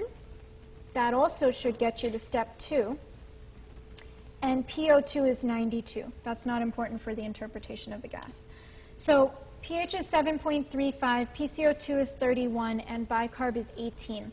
So step number 1, is there acidemia or alkalemia? So pH is less than 7.4, so there's acidemia. You're now between two categories. It's either going to be a primary metabolic acidosis or it's going to be a primary respiratory acidosis. So as usual, I suggest looking at the PCO2 first. It's less than 40, it's not over 40, so this is not a primary respiratory acidosis. Then your eyes are moving to the bicarb, and it's less than 24. So this is a primary metabolic acidosis, okay? So there's the primary disturbance. The bicarb has fallen less than 24. Body fluids are getting more acidemic. Lungs must start to hyperventilate in order to blow off CO2 as a compensation. It's going to happen right away. So since the primary disturbance is the fall in the bicarb to less than 24, the compensation should be the fall in the PCO2. Note that the arrows go in the same direction. The reason I have said that same sentence like 10 times is because everything in medicine is about repetition. You have to hear it like 10,000 times until it finally sinks in. We all had to. Okay? So this is a primary metabolic acidosis with respiratory compensation, at least partial respiratory compensation. Just look at it. You don't need to do the equations. PCO2 has gone less than 40 because bicarb has gone from 24 to 18. Okay, so we're here on this nomogram, okay, just to orient you. So we're going to calculate the anion gap, step number 4, because it's a metabolic acidosis. So sodium minus chloride plus bicarb is 8. This is what we call a normal anion gap metabolic acidosis. So why does this patient have a normal anion gap metabolic acidosis? So it actually turns out that diabetic patients can get what's called a type 4 renal tubular acidosis. These terms are very confusing. You know, type 1, type 2, and type 4 RTA, it's totally confusing, you know, because type 1 is actually the defective secretion of hydrogen, which is occurring in the distal tubule, and type 2 is actually the defective reabsorption of bicarb, which is occurring in the proximal tubule. So that's confusing, right? Because the fact that type 1 is distal and type 2 is proximal, that's like totally confusing. So just think about it as there is a proximal type of RTA due to defective reabsorption of bicarb. There is a distal type of RTA due to defective secretion of hydrogen. You guys had that small group case about the autosomal recessive mutation in the hydrogen ATPase with the hearing loss. That's a distal RTA. And then there is what we call a type 4 RTA. Better to think of it just as a hyporenin, hypoaldo type of state, which can be occurring in diabetics. So remember the effect of aldosterone what it does. So aldosterone is going to reabsorb sodium in the principal cell through the ENaC, right? But then you're going to get a negative charge on the luminal side of the tubule because of both an electrogenic gradient, right? Because sodium's being reabsorbed through ENaC, and you're going to, so you get an electronegative gradient, so there's a reason for potassium and hydrogen to leave the cell because of an electrical gradient. You have a negative charge on the luminal side because the sodium, positive sodium ions being reabsorbed, but also you have a concentration gradient. There's more potassium in the cell, right? So potassium, with high aldo levels, potassium is being excreted into the urine, and hydrogen is being excreted into the urine. So the opposite occurs in the setting of a hypoaldo, hyporenin, hypoaldo. So now you're hypoaldo, right? So you get decreased potassium excretion into the urine and decreased hydrogen excretion into the urine. Remember that aldo upregulates those hydrogen ATPases in the alpha intercalated cell. The alpha intercalated cell is the most important cell for acidification of the urine, right? Aldo is going to upregulate the hydrogen ATPase. You're going to start excreting hydrogen ions in the form of ammonia, and that's your body's way of getting rid of the acid. If you're hypoaldo, that mechanism is reduced, okay? So this patient is going to go into net positive acid balance. So they have what we call a type 4 renal tubular acidosis. It can be seen in diabetics. So EKG shows wide QRS moving to a sine wave, okay? You guys should all know what this is a sign of. High potassium, good. So many EKG abnormalities can be seen with hyperkalemia. I mean, you can become bradycardic if that gets worse. You can go into first-degree heart block. If it's really terrible, you can go into complete heart block. You can get peak T waves. This is a very bad EKG sign, shows a wide QRS moving to a sine wave. This is like sort of an emergency. So calcium to stabilize the cardiac membrane right away. Then acute management of hyperkalemia is to shift potassium into cells, okay? Also, the fact that this patient is mildly acidotic is contributing to the fact that this patient is hyperkalemic. Not only do they have this, low aldo state and they're excreting less K, but they're also acidotic, and so there's more of a tendency for potassium to come out of the cells. So immediately stop the beta blocker. So first, you think about shift. When you have an emergency hyperkalemia situation, you can shift things in and out of cells quickly. So give bicarb, insulin, and beta agonists to shift potassium into the cells right away. Stop the beta blocker, because remember, that's having the opposite effect of albuterol. That's actually, this patient's being managed with a beta blocker post-op. That's giving her a tendency to shift K out of cells. So stop the beta blocker. Okay? Heparin, this is also a clinical pearl. I don't think you need to know this for your exam. But heparin can be a cause of hyperkalemia in the hospital setting because it can have an inhibitory effect on the synthesis of aldosterone, and therefore it's going to further impair distal potassium secretion. So you have like this perfect storm in this patient who's diabetic, who chronically has a hypoaldo state, who's chronically excreting less K. Then they get a hip replacement. They put on beta blockers, which is shifting K out of cells. They're also put on heparin, which is making the hypoaldo situation worse, and they're holding on to more potassium. So then you run into this situation now where this patient has dangerous EKG changes. So depending on whether we can control this, the key is this patient making urine, okay? This is all acute management of hyperkalemia in the setting of shift. The ways we get rid of potassium from the body are either diuretics, right? Laxatives, like you guys may have heard of Kayexalate, or dialysis. There's only 3 ways to really just get rid of it.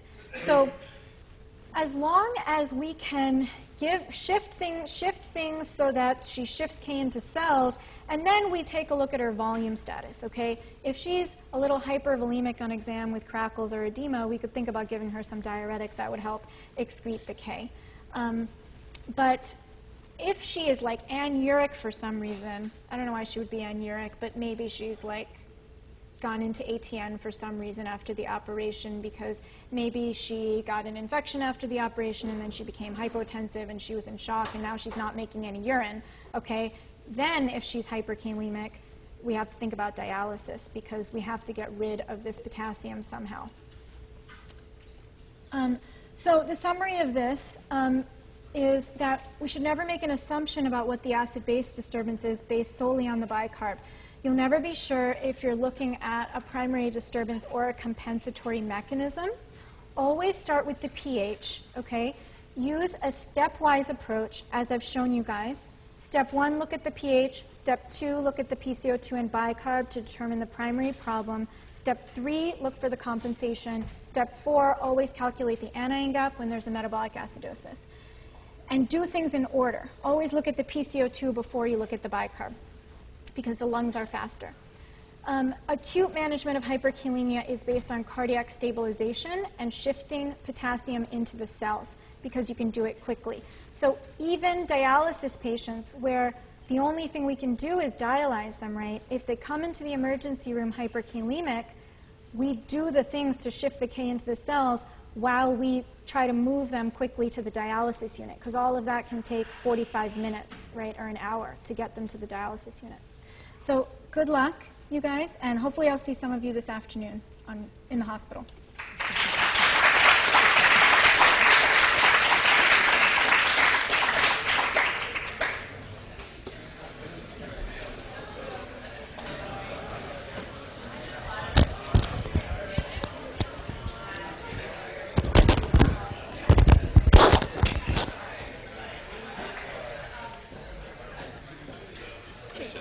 So whenever we get like a problem on the test with just a bunch of lab values, do you recommend always looking like the pH and the PCO2 stuff first before, say, like sodium and potassium? No, they're separate. You know, I mean, it depends what the question's asking you. If the question's asking you to interpret a blood gas, yes, you should look at the pH and the PCO2, then the bicarb, but then you look at the Chem7 to calculate the anion gap. Okay. But if the question is asking you, you know, to determine the water status of a patient, then you need to look at the serum sodium. If the question's asking you, is the patient pre-renal, and to look at the BUN to creatinine ratio, you have to look at that. For gases, you have to start with this. Okay. And then why do we give calcium to stabilize the cardiac membrane? It shifts, you know, the membrane potential so that the potassium, this has to do with like ion movement in the cardiac, in the myocardium. I don't have the, I need to look it up to give you the exact. Okay. Okay. Okay? All right, thank you.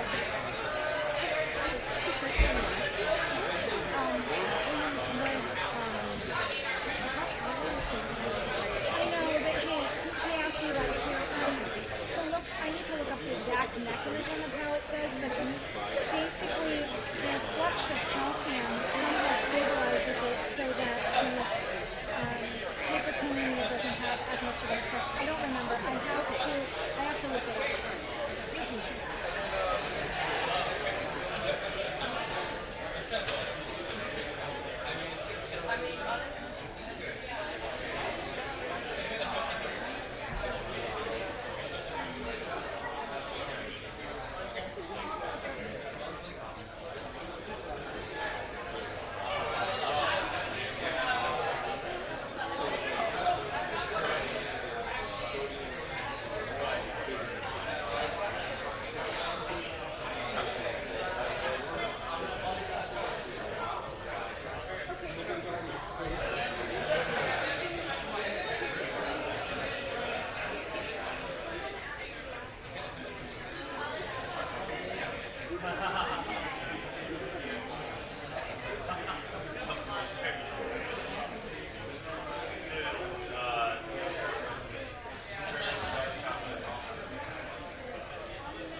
dialysis and alkalosis, how long does that take to kick in? So I was reading some places it's like 2 to 3 days. So for instance, for like an acute respiratory acidosis, Yeah. would you expect to find a compensated bicarb like within 24 hours or like 12 hours? Hours after to presenting? days. Hours to days. Okay. And it's not going to take 3 days to compensate.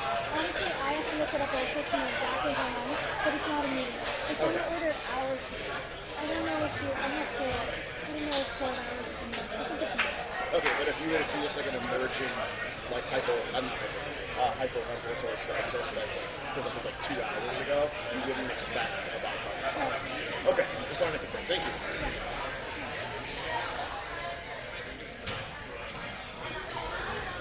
Hi. Excuse me? Hello? Is there an IT? Hello? Is there someone who can help me with hooking up? Abby, how are you?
Hello, hello.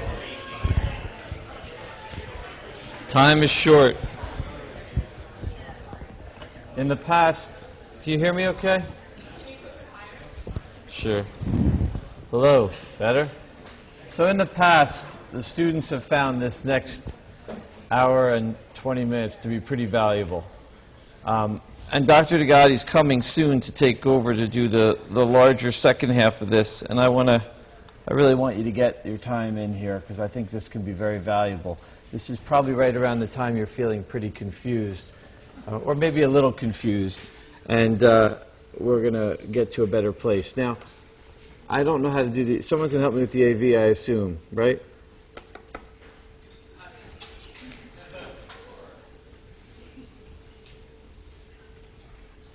Thanks, sorry. That's where you plug it in. So is it okay if I start talking? Of course. All right. So I want to give you 3 constructs that I think will help you to think things through. Sort of my 3 ways to simplify the world in renal, okay? So let's just start with glomerular. You're hearing a lot about nephritic, nephrotic, nephritic, nephrotic. I'm going to give you a simple rule. Nephritic, it ends with itic. It sounds itis. It sounds inflammatory, right? All the itic things, the glomeruli have too many cells. All the otic things, the nephrotic things, it's not an inflammatory process. They don't have red cells in their urine. They have a normal number of cells. So that'll help you a lot in your thinking. So nephrotic, normal cellular, not proliferative. And then I would think of it as the renal diseases you focus on in this course, minimal change, FSGS, and membranous. And then the systemic diseases that also involve the kidneys, diabetes and amyloid. Oh, you found it on my stick. You read my mind. Why isn't my wife can't do that? So you got that. Then you go over here and you got nephritic, itic. These are inflammatory conditions. You got IgA, you got lupus nephritis, you got post-infectious, you got anti-GBM, you got post-immune GN. Okay? Now, by the way, some of these can be very crescentic, and we'll get there in a minute. In fact, all of these can be terribly crescentic. They can have, they can be not very crescentic at all. But if you just help construct yourself in this way, I think you'll be happier. Next thing, AKI. Patient comes into the emergency room, boom, they have AKI. Creatinine's 5. What do you do? How do you think? By this time, you guys should be well on your way here. First thing you say is, could it be pre-renal? Second thing you say is, could it be post-renal? If you're the intern in the emergency room with that patient, you can get pre and post off the table in 20 minutes or less. Then you say it's intrinsic renal, you call the renal consult. Renal consult comes in, and the way I want you to always, forget everything everyone else tells you, the way I want you to always think of the kidney is there's 4 parts of the kidney. There's a glomerulus, there's a tubule, there's an interstitium, and a blood vessel. And every time you look at a kidney, you should think there's 4 parts, G, T, I, V. It turns out that's a great way to think of AKI, of acute renal failure, because everything that causes acute renal failure involves one of those. So if you have a tubular cause of acute renal failure, which is the most common, that's ATN, and you think ischemic, you think toxic. If you have an interstitial cause of acute renal failure, you have acute interstitial nephritis, tons of inflammation in the interstitium, tubulitis, boom. If you have a vascular cause of acute renal failure, then it's something that's really mainly involving the blood vessels. So an example could be atheromembolic disease, when you got those cholesterol emboli. It could be when you have thrombi and HUS. It can be malignant hypertension. There's other possibilities here too. Okay? And then finally, if you have a glomerular cause of acute renal failure, a glomerular cause, then that's pretty much what we call RPGN. So if you have a patient who's got a creatinine of 5 and it's not chronic, it's really truly acute, and it's from a glomerular disease, that's what we call RPGN. The real definition of RPGN is usually that someone has rapidly progressive, another way to say acute renal failure, and GN, glomerulonephritis, meaning rapidly progressive renal failure that's definitely from glomerular disease. And that's usually lots of RBCs and RBC casts. By the way, nothing I'm saying to you today is new. I'm just trying to pull it together in a way that might help. Okay? If you truly present with an RPGN, then there's a very high correspondence that when the biopsy is going to show a crescentic GN. It's not 100%, maybe it's 90%, it's a lot. Don't quote a number there. Just know RPGN is overwhelmingly crescentic GN. You tell me someone's got crescentic GN, that's not an answer. My answer is due to what? And you say, well, how do I figure that out? If I wrote the test, I'd write this every single time. How do you figure out the cause of crescentic GN? Immunofluorescence. That's all. Okay? Because immunofluorescence is going to completely nail this down for you. It's going to give you 3 possibilities. It's going to give you granular positivity, and that's an immune complex GN, and that could really be anything over there in the nephritic category. This could be lupus, it could be IgA, it could be ANCA, it could be, no, it can't be ANCA, I'm sorry. It's not everything there. It's the first 3 things there. It could be, for instance, post-infectious lupus or IgA. Second possibility is IF does not show me granular from antigen-antibody complexes getting caught up in that glomerular filter. The second possibility is it shows me linear, because I don't have antigen-antibody complexes getting caught up in that glomerular filter. I just have antibodies that bind to collagen 4 in that GBM. Antibodies against that GBM, that's anti-GBM disease, and technically you only call it good pastures if there's pulmonary hemorrhage too. Okay? And the last possibility is that it's actually the most common possibility is IF doesn't show me granular positivity, it doesn't show me linear positivity, it shows me no positivity or just a paucity of deposits. And that's why we call it paucity immune GN. And these are patients who have crescentic GN without a real immune complexes or anti-GBM antibodies. And it turns out that you'll find numbers quoted anywhere to 80 to 90%. So let's cut the difference. 85% of those are ANCA positive. Okay? I really think if just these 3 blackboards, I know my handwriting is not great, but just these 3 will help you just sort of put this all in perspective, or at least I hope. Are we ready to do rapid fire 60 pictures in 20 minutes? Maybe twice. Maybe we'll do them twice. We'll see. All right. Rapid fire time. Here's the glomerulus. Get ready to talk. Everyone clear your voices. Everyone go, ah.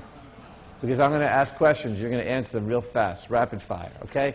This is a glomerulus. Here's your vascular pole. Here's the inside of the capillary loops. Here's the outside. Here's a visceral epithelial cell. Here's a parietal epithelial cell. In that central axis, you have a mesangial cell. If I point to a cell that's on the inside of a capillary loop like this, that's an endothelial cell. Simple enough, right? Okay. Here's the EM. So if I said to you, what cell type is this one right here, you would all say? No idea what you said. Anyway, but that's probably my fault, because you could have said visceral epithelial cell, not blocking into it, or podocyte. So here you have a central mesangial area. Here you have an endothelial cell that's going to line the inside of this whole capillary loop. And outside this capillary loop and this capillary loop and this capillary loop in the urinary space is a podocyte or visceral epithelial cell. Both would be a correct answer. Then this is where all the money happens. This is what we always focus on in renal teaching, because here's the top of a red cell. It's bald like me. Here's the endothelial fenestrations. Here's the GBM. Here's the visceral epithelial cell foot processes. We've been talking about this since the beginning of time. This is the big filtration barrier. This keeps the cells in, the big proteins in, lets the water and the ions go through to do the job of the tubules. This is the critical functional barrier. I'm only, believe it or not, let's see, graduated medical school in '94. All right, so I'm only 21 years out of medical school, and I got to tell you, they had this totally wrong 21 years ago. Because what we really know now is that the most important component of this whole thing is right here. It's that slit membrane between these podocytes that stabilizes them and really maintains the filtration barrier. You say, really? Prove it. I'll tell you how to prove it. Because when the slit diaphragm goes away and all you have is the podocytes fused together, you have massive proteinuria and minimal change disease, right? So it's really those that are the key component.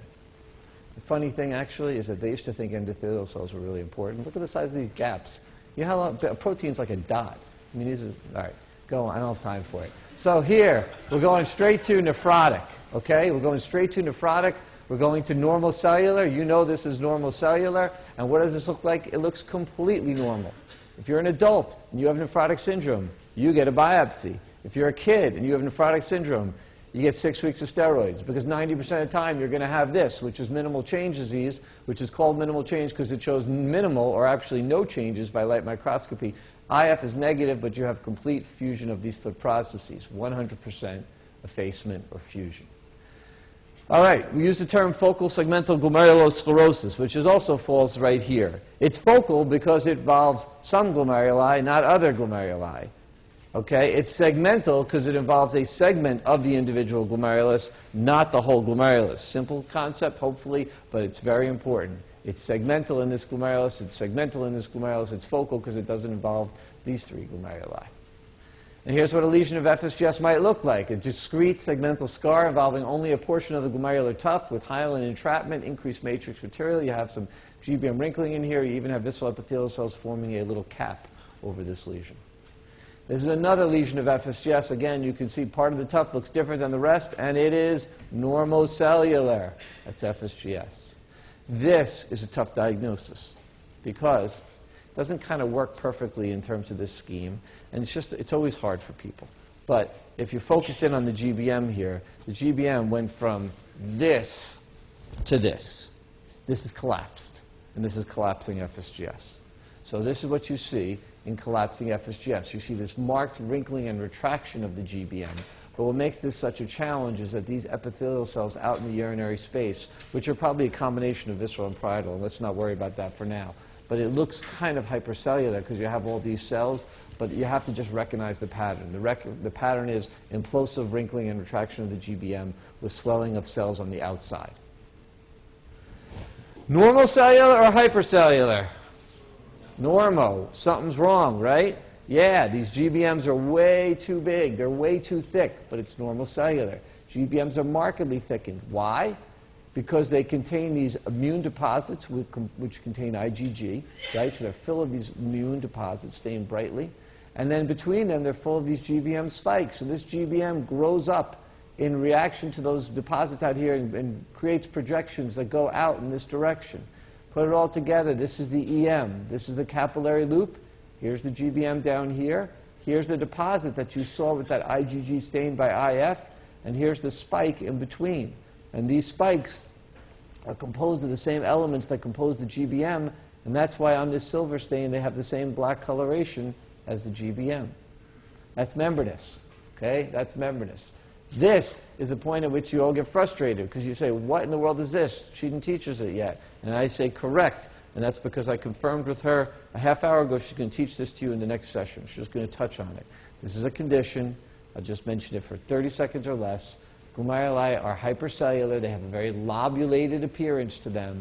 And the critical component here is they have all this doubling of the GBM. The GBMs, the membrane, the glomerular basement membrane proliferates in essence because it doubles. And therefore we call it membranoproliferative glomerulonephritis. It's a GBM's double. It's a hypercellular process. She'll cover it. Obviously, it's not the biggest focus of this class if it's not coming up till the review session, but it's going to come up later. and you have deposits. It's an immune process. This is deposits that stain for C3. She did say to me, and I asked, I know you guys are like, we're responsible for that. I know how you guys think. And so she said, well, they are supposed to know that MPGN is on that list of things with low complements, right? So you know cryos have low complements, you know lupus nephritis, you know post-infectious, it's on that list, okay? Clearly this course is not focused on MPGN. Now we're moving from normal cellular renal disease to normal cellular systemic disease, big nodules of nodular diabetic glomerulosclerosis. There's GBM thickening and there's TBM thickening. You know that because you attended lab. 3 cardinal features: nodular mesangial sclerosis, or it could be diffuse mesangial sclerosis, GBM and TBM thickening. Here's another nodule. Sometimes in diabetes you get these areas where you get little microaneurysms that form. It's thought that probably mesangial attachments kind of let loose, and you kind of like, you lose that attachment, you just become a little microaneurysm. You can see the red cells in there. Another thing you commonly see in diabetic glomeruli is a lot of entrapped lipid and hyaline in sedating in these scarred areas. And then diabetes looks just the way you expect it to look by EM. What you have is much, much too thick in GBM. This is probably 3 to 5 times the normal thickness of a GBM. And then, of course, with all that nodular mesangial sclerosis, you have expansion of mesangial matrix. I think it's hard for you at your stage to say this is an expanded mesangial matrix. Hopefully you can start to appreciate these GBMs are thicker than anything else you've seen. This is the other systemic disease associated with nephrotic syndrome. And here you have abundant material that's deposited that I wouldn't fault you if you said looked a little bit like diabetes, but it's different. And why you know it's different is because you stain it with a Congo red, and it has an orange appearance, and then you polarize that, and you see apple green birefringence, and that's amyloidosis. Okay? Chances are, if they're giving you something stained with Congo red, that's all you need to know. Apple green birefringence. This is what it looks like: randomly oriented fibrils, 10 nanometers in diameter. That's amyloid. Moving on, we are off nephrotic and we are into nephritic. These glomeruli, I have no doubt everyone in the room, when I say hypercellular or normal cellular, will say, well, you always go with the first one, hypercellular. So this is a diffuse proliferative process. So all you should be able to say is too many cells. If you want to be really good, you actually can say all these capillary lumen out in the periphery here, you can't see through them. You can't see through to the other side. That's because they're occluded by proliferation. Therefore, this is not just a little mesangial proliferation, but this is true out there endocapillary proliferation. Okay? Now let's look at this glomerulus at higher power. And this is a case of post-infectious GN. I'm going to tell you that because you're going to all tell me what is the key feature that makes this distinctive from all the other diffuse proliferative GNs. What's the key thing in post-infectious GN? Neutrophils, neutrophils, neutrophils. By light microscopy, there's nothing that's as neutrophil-rich as post-infectious GN. So you see all these trilobated cells? Neutrophils. That was also an issue in the lab. In my opinion, fair game. Fair game. Of course, I have no idea what's on the test, okay? But my perspective, I think, is helpful. There's 3 things you should really know about there's more than 3 things you should know about post-infectious GN. By light, it's neutrophil-rich. By IF, it always contains complement because it's low complement. And by EM, it's got classic, what kind of deposits? Humps. All right? You also should know it doesn't happen at the time of infection. There's some delay, 7 to 10 days or whatever they're telling you. Okay? But anyway, neutrophil-rich by light microscopy. IF, C3 positivity. You always have staining for C3, and somebody can tell you that's a hump, but you know what? You can't really go that far based on this picture, but that's a hump. This is a really hard picture to orient. I got to tell you, because this is the capillary loop down here, and you're not seeing the whole. This is the lumen here. You're not seeing, and this is the GBM on the other side. You don't get to see that, so it's a hard one to orient. But nonetheless, big, big, giant subepithelial deposits. Only 2 diseases, really, that you got to know with subepithelial deposits. Only 2. This is one. What's the other? Membranous. That's not a hard question. All right, now you look at this glomerulus. You say normal cellular, hypercellular. We're doing this by hands. Everyone who says normal cellular, raise your hand. Good. I already told you we finished the normal cellulars, all right? Don't exactly take that as, you're in great shape. But yes, it's hypercellular. Let's make it more challenging. How many want to go with mesangial proliferation or endocapillary proliferation? All in favor of mesangial, raise those hands. All in favor of endocapillary.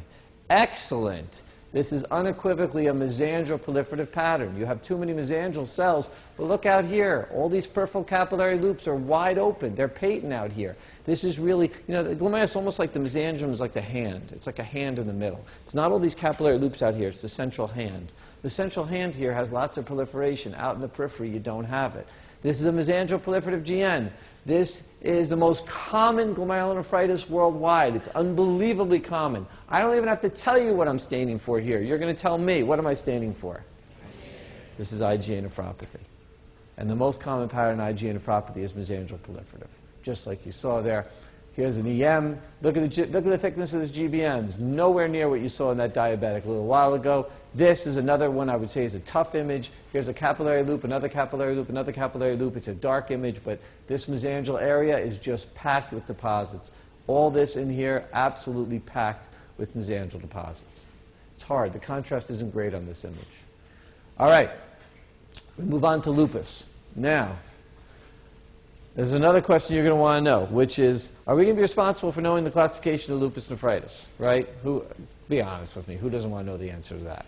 The answer is, yes, you are not. Got that? All right. The answer is, no, you are not. Okay? We could sit here and say, what's lupus nephritis class 1, 2, 3, 4, 5, 6, how you define it, etc. You're not. I said to Vivette, just want to confirm. By the way, Vivette taught me renal pathology. She was my teacher. She's the best, all right?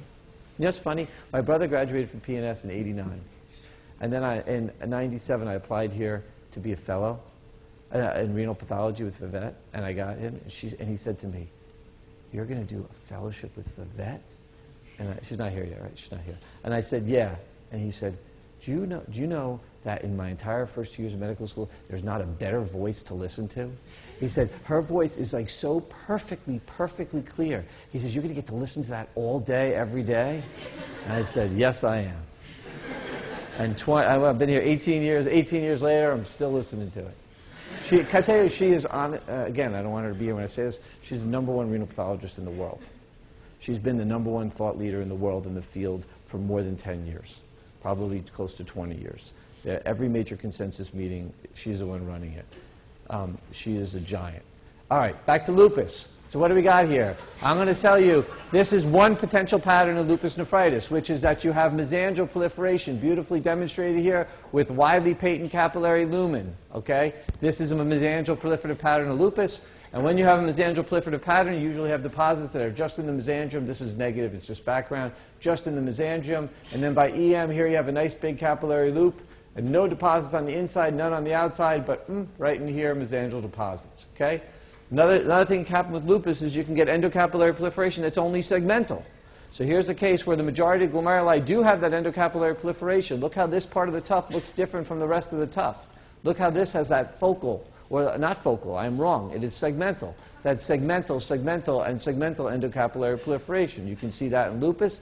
The other thing you can see in lupus is global endocapillary proliferation, where you can't really see through to the other side. Okay, where all the capillary lumen are really patent. So you can have in lupus mesangial proliferation, you can have endocapillary proliferation. That endocapillary can be segmental or it can be global. But where you have endocapillary proliferation, you usually have deposits. Get ready, tough question coming, all right? Pay attention. So here's some of the other things you can see in lupus, is that you can see some neutrophils in lupus, so it's not only post-infectious where you see neutrophils, but lots of neutrophils, always think post-infectious. And in lupus, you can see these huge gargantuan deposits. This is a giant capillary lumen deposit. This is a gigantic subendothelial deposit called a wire loop. Remember that. It's kind of a cool name, wire loop. Why? Because it's subendo. So on the outside, it maintains that smooth architecture like a wire, but on the inside, it's this big aggregate. Okay, hold that thought. Now, here's the IF, let's say in a real bad proliferative lupus. You won't just have mesangial deposits, you'll have them out here in the periphery too. So I do think, this would never be a question, but I do think you should be able to look at this and say this is positive, and it's not just in the mesangium, it definitely is out here in the periphery too. You can make that out. All right, this is an EM. What do you think, if this were light microscopy, what do you think this would look like? A wire loop. Excellent. I kind of set you up a little too much for that. But yes, so this is the concept of a wire loop. Here's the GBM.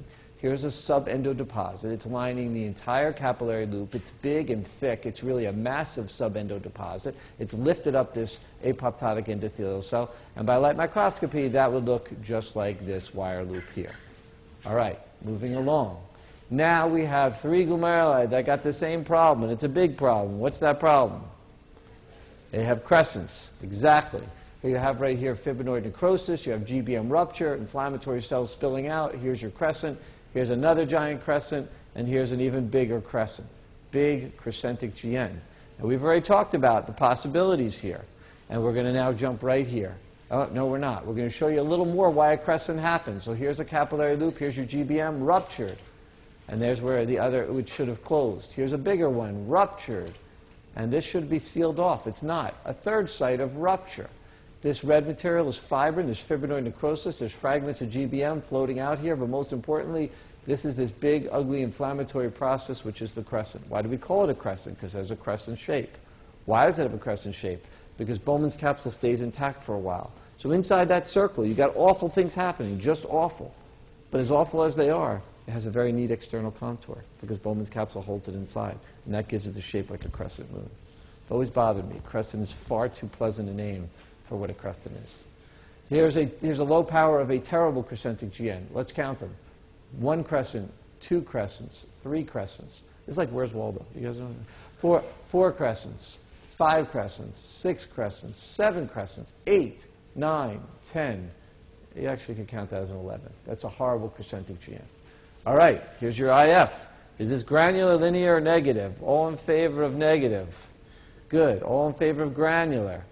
This is linear, classic anti-GBM disease, okay? Here, we're done with glomeruli. That's it. Done for glomeruli. So we're moving on. This is renal artery stenosis. You learned about this in the vascular lecture. And so what happens here, essentially, is I always think of it as this is the selfish son, okay? This is the selfish son who wants his blood supply, but he's got stenosis here. He can't get his blood supply. So he doesn't care about mom, he doesn't care about dad, he doesn't care about his brother or sister. He says, I want what I want when I want it. So he starts pumping out the renin. He creates a very high blood pressure systemically so that everywhere else gets too much so that there's enough pressure that he can get the amount he wants. So he's really ruining it for the whole family. It's like the family trip, right? He's ruining it for everybody. So he's small, he's shrunken, he's ischemic, but this guy over here, he's going to get in trouble too because he's going to develop accelerated hypertensive nephrosclerosis because he's going to have bad hypertension that's hard to control. So this is the ischemic son, or the selfish son, the ischemic kidney, and this is the other one. And there's your stenotic side. So if I showed you this picture and I said, which side is stenotic, you'd say it's the small one, and that's fair game. All right, and this is what you might see in a stenotic renal artery, and you can see here's the artery here. You can see a big atheromatous plaque. You can actually see cholesterol emboli within that plaque. This is along the same lines. We talked about this in lab. This is atheromembolic disease, or renal atheromembolic disease. This is when cholesterol plaques somewhere above the renal arteries break free. It can be from a procedure about half the time. It can be spontaneous, but ultimately cholesterol breaks free and lands in the renal parenchyma, goes into the renal arteries, lands in the renal parenchyma. Classic story is after a cardiac procedure. Classic story is that it's accompanied by purple toes, or a purple toe, because you'll get emboli to the feet too, and you can necrose a part of your foot, and so it's not purple in a good way. It means like an area of necrosis distally. But this is what it looks like atheroemboli. This is just what you see in the usual form of nephrosclerosis or hypertensive nephrosclerosis. You see hyaline entrapped within the wall of arterioles. This is that hyalinosis. You can see a little more of it over here. Here's the same thing with a different stain, and you have hyaline within the wall and the intima of this arteriole. This is granular kidneys. You know, in lab, we teach you this. There's 2 things that really cause granular kidneys. It's just hypertension and chronic GN. The way I think of it is it gets granular because you're picking off little nephrons one at a time. So when you have something really big and you have little tiny scars here, here, here, here, eventually that aggregates to produce a granular appearance. In contrast, this is what's sometimes called flea-bitten kidneys, but this is really hemorrhagic, large kidneys in someone who died with malignant hypertension. And so in malignant hypertension, you get that kind of hemorrhagic, big, large kidney appearance. I don't love that picture. But anyway, that's what it's trying to show. And then this is trying to show you what you might see in an HUS. And so in HUS, you can get glomeruli that are plugged up by fibrin thrombi. This is a fibrin stain, and each of these is a big fibrin thrombus, including the capillary lumen. Finally, tubulointerstitial. And so here is an example of ATN. We talked about this in class. This is, we talked about ATN, ischemic and toxic. And if I had a 4th blackboard to draw on, I would say to you, well, I'll get there in a second. But we'll just start with ATN. Think ischemic, think toxic. These are necrotic tubular epithelial cells. You can see very irregular, dark, reactive tubular epithelial cells trying to regenerate. You can see really the slough cells almost occluding the lumen. That's terrible ATN. This is a picture that's very old, and amazingly enough, this is a picture from the same patient. That's from the initial phase where the first picture is from the initial phase where ATN never gets biopsied. This is now when it does get biopsied 3 weeks later when it's not recovering fast enough and they want to know why. And this is the maintenance phase of ATN. And you can see the tubules here are, the nuclei are very dark and revved up. They're trying to proliferate. They're trying to repopulate the GBM. And this was a patient who actually recovered or near fully recovered. Now, one thing I mentioned to you is we think ATN, we think ischemic and toxic. But then under toxic, and now I like to make this point, under toxic, some of those toxins are from outside the body, like, for instance, gentamicin or another drug. Okay, but some of those toxins are from inside the body when you have a normal substance that's normally present, but now, boom, you have a massive amount, far more than usual. And this is one of those examples. One of those examples is the myoglobin, and we talked about that in class. This is another example. This is somebody who's got a malignancy of plasma cells, who's therefore secreting massive amounts of one type of plasma cell, of one type of light chain, either lambda or kappa, and that will get, it's a small enough protein, it gets through the GBM, it gets into the tubules, and in the tubules it crystallizes and it forms these casts. And so you get these intratubular casts that often elicit a giant cell reaction within the tubules. This is all one big tubule, and in these cases we will find that they stain for either kappa or lambda. There was a little mess up in the lab where the text said kappa and the picture said lambda. Who cares? Bottom line is it's one light chain, and this is what it looks like. Too much of a normal physiologic substance. This is what you see in chronic pyelonephritis, and this is the concept. If you flipped it upside down, it would be a U-shaped scar. You don't get little granular scars like in a chronic GN because you're not picking off little tiny bits at a time. Here you're picking off bigger areas and producing this big sort of U-shaped or wedge-shaped scar. This is the U-shaped scar of chronic pyelo. This is what you might see in chronic pyelo. Glomeruli are spared. If anything, the main finding is this periglomerular fibrosis, tremendous disproportionate interstitial inflammation and tubular scarring. And then this is the classic finding, which that we always teach is very classic for chronic pyelo. I'm not sure how classic it is, but you should know nonetheless. And we're distinctive a type of tubular atrophy, which we associate with chronic pyelo, has a name that reflects the fact that it looks like a different organ. And everybody knows that's thyroidization, or thyroid-type tubular atrophy. Soda, not Pepsi, soda. Remember this from lab? Papillary necrosis. Dr. Appel loves this. 4 things cause papillary necrosis. Soda. S stands for sickle cell. O stands for obstructive pyelo. Okay, obstructive infection. D stands for, and A, perfect, analgesic abuse. That was tubular. We'll just move quickly. Remember down here we talked about over here, AKI, intrinsic renal, tubules, glomerular, vascular. We haven't touched interstitial yet. So if you have an interstitial cause of renal failure, then this is what you have. Tremendous interstitial inflammation. Inflammation is not just out here, but climbs over the TBM, causes tubulitis. Inflammation plus tubulitis is interstitial nephritis. 70% of the time it's drug-induced. This is overwhelmingly drug-induced. When you have tons of EOs, and you certainly have tons of EOs in this case, it's far more than 70. It's probably 95 or more. Okay? Eosinophil rich is definitely going to be drugs. We did not cover this in my lecture. I think someone else did. I'm just finishing off. This is an example of a kidney with PKD, and you can see the entire renal parenchyma. It's been bivalved and opened, is completely replaced by cysts. There's no real parenchyma to see. It's not going to do much good. Patients with PKD, about 40% of the time, will have liver cysts. This is liver. Good, fortunately for them, these are not very symptomatic. They don't need a whole lot of care. Unfortunately, very unfortunately, about 8 to 10% will have aneurysms. And so here's a circle of Willis dissected off a patient with PKD who died with a Berry aneurysm right here, and you can see where it ruptured open. Very scary. Patients have to be screened for it, okay, from a patient with PKD. So I'm now going to turn you over to Dr. Degati. I wish you all the best on the exam, and I look forward to seeing you all around the hospital.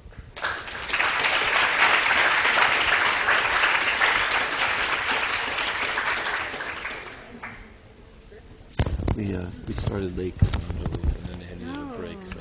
Okay, do they need a break now? I don't think so. I wouldn't. They need their time to do it. Let's see. Look at that. You like? Good luck. Okay, thanks, Ben. Wait, can you? Let me see if I'm all right here. Let's see. Computer. So, student lecture. Final review. Here we go.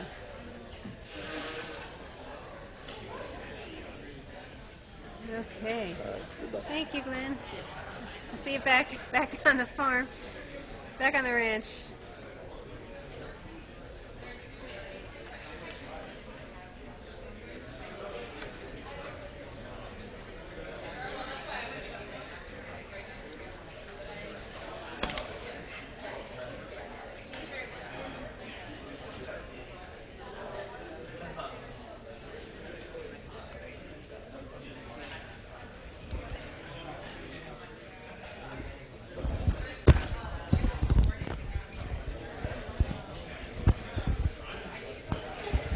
Okay.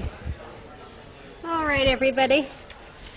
So we're going to do our final review. We're down to the home stretch. And what I'm going to do in this last period that we have is I'm just going to introduce first one disease that we haven't had time to discuss in our tag team with Dr. Appel under glomerulonephritis, and that's membranoproliferative glomerulonephritis, which is a very, very important disease. I'll just spend a few minutes on it. And then we're going to launch into kind of a CPC, clinical pathologic correlation, which will be case-based, and we'll do it as a little exam. I'm going to be asking you questions, and I'd like it to be very interactive. If you have a question, just shout it out. If you have a response, just shout it out, and, you know, any questions, I want to hear them. So let's see if we get this thing going here. Okay. All right, so let's just first talk about membranoproliferative glomerulonephritis, because you remember with Dr. Appel, when he was on a desert island, he would order a serum complement in a patient he suspected of having glomerulonephritis, and this was one of the things in the differential diagnosis, and it must have always been very mysterious to you because we never covered it, but let's just discuss it very briefly. Again, the name is very apt. It's membrano and proliferative because what we see is a thickening of the glomerular basement membranes and a proliferation within the glomerular tuft. This is a form of glomerulonephritis. And when we look at the glomeruli, we often are struck by the fact that the lobulations of the glomeruli, the groupings of capillaries, are very accentuated, as you can see here, because there's proliferation of cells. And these are mostly mesangial cells, as well as infiltrating leukocytes, in particular monocytes, in some of these diseases. Now, the glomerular capillary walls are thickened, and we love to use this silver stain because it really highlights exactly what is glomerular basement membrane as opposed to what is cells, what is deposits, what is cell cytoplasm. And it shows us that the thickening is really due to a duplication or so-called double contour of the glomerular basement membrane. And in Europe, they call this tram tracks. Here in the U.S., we call it railroad tracks. At any rate, it doesn't really matter. It's a double layer of basement membrane. And so when you think of membranous, you think of spikes. When you think of membranoproliferative, you think of the double contours. So how does this strange pattern arise? So I'll just show you this picture to illustrate that it's a response by the glomerulus to the deposition of immune material, both in the mesangium and in the subendothelial region. And that's shown as these black deposits here, just internal to the glomerular basement membrane, which is shown in gray. Once these deposits form, what they do is they incite the mesangial cell to grow out into the peripheral capillary, what we call mesangial interposition or peripheral extension. Normally, these mesangial cells, shown here in red, would be confined to the mesangial area where they could proliferate. They do in this area, but they also now extend out in response to the deposits, and they completely encircle the inner aspect of the capillary. Once in this peripheral location, they do what they're programmed to do. They lay down new matrix, and that's what causes the duplication. You see the blue here, which is similar to the blue in the mesangial matrix, is the new layer of basement membrane that's been formed by these interposed mesangial cells internal to the original glomerular basement membrane. So they're doing their job of making matrix, mesangial matrix, but they're doing it in the periphery where they would normally never reside. And so we get a duplication of the basement membrane, and that's the pattern. So what is this disease clinically? Well, in the old days, it used to be confused with post-infectious glomerulonephritis because in children, often the first onset was after an infection, and typically the patients had low serum complements. But unlike post-infectious glomerulonephritis, this is a disease that did not resolve within 6 weeks. It was chronic and it was progressive. These patients often have a combination of nephritic and nephrotic syndromes, so they have hematuria as well as heavy proteinuria and nephrotic syndrome and acute renal failure. In children, many of these diseases are of unknown cause. Some of them are associated with a defect in complement regulation of the alternative pathway.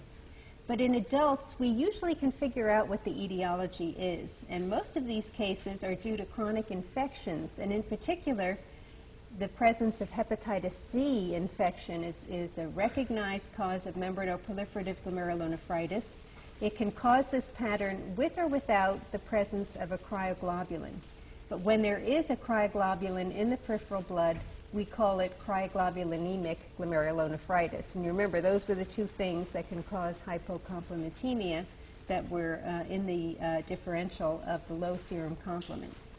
So what is a cryoglobulin? Did you go over this when you did your rheumatology section? The cryoglobulin, you did? Is it? No, oh, you haven't had it. Okay, so it's an immunoglobulin that has the physical property of precipitating in the cold.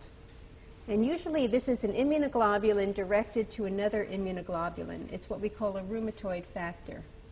And in the case of cryoglobulinemia, it's due to hepatitis C. It's actually a monoclonal IgM kappa complex to polyclonal IgG that has specificity for the hepatitis C nucleocapsid or core antigen. So this was a big discovery in the early 1990s, and a lot of these cases of cryoglobulinic GN that were of unknown etiology were now found to be associated with hepatitis C infection. The antibody could be found in the circulation. The hepatitis C viral RNA could be detected and even was concentrated in the cryoglobulin, telling us this was an immune response to the cryoglobulin. So this is the differential when we see a membranoproliferative pattern. So I just wanted to introduce that to you. And these patients will have low serum complements, and they're persistently low over a long period of time, unlike in post-infectious GN. And we usually see a low C4 as well as a C3 because the classical pathway is activated. So now let's move on to our little mini quiz, and again, I'd like you to participate by shouting things out. We'll go through this rather quickly to get done all the cases, but I think it'll prepare you well for your exam. So first case is a 6-year-old boy who develops pedal edema and is found to have heavy proteinuria, 4+ on dipstick, by his pediatrician. His renal function is normal.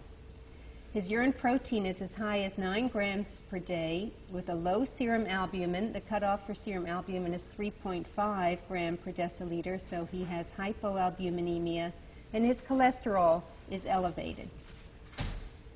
All his serologic tests are performed. They look for ANA, ASLO, complements, hepatitis B, etc.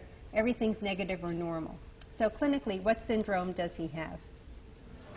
Nephrotic syndrome. Excellent. Nephrotic syndrome, proteinuria of more than 3 grams, usually 3.5 is the cutoff that's used, together with edema, development of hypoalbuminemia leading to liver's production of lipoproteins, hyperlipidemia, lipiduria, and the thrombotic tendency that goes along with the increased hepatic production of a variety of coagulation factors and fibrinogen. So that's the syndrome. Notice that renal insufficiency, acute renal failure, is not part of the nephrotic syndrome. Hematuria is not part of the nephrotic syndrome. Those two features are part of the acute nephritic syndrome. So when you see red blood cells, red blood cell CAS, when you have acute renal failure, think acute nephritic syndrome. When you have heavy proteinuria and hypoalbuminemia dominating the course with edema, think nephrotic syndrome. Okay.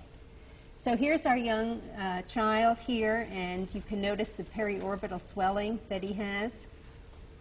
Normally wouldn't look like that. We don't know what he looks like, but I can tell you there's swelling around the eyes. So the boy's mother, who happens to be your friend, asks you, should a renal biopsy be performed? You answer yes, no, or maybe. No. That's because this is a pediatric case. In the child, what we do is, because the vast majority of these patients have minimal change disease, which is eminently treatable with steroids, the first thing you do is treat the patient with steroids. If the patient does not recover in a period of 4 to 6 weeks, you consider the patient steroid resistant. Then you go to the biopsy to see if the patient could have another disease, like focal segmental sclerosis. In an adult, it's altogether different. We go right to the biopsy because the differential diagnosis in nephrotic syndrome is so broad. The mother wants to know if there's a specific treatment for this disease. You answer, yes, we just went over that. The patients are treated with glucocorticoids, they're treated with oral prednisone, and they do very well. In the vast majority of cases, 95% will resolve within 4 to 6 weeks of steroid therapy. But if a biopsy had been performed, what would it have shown?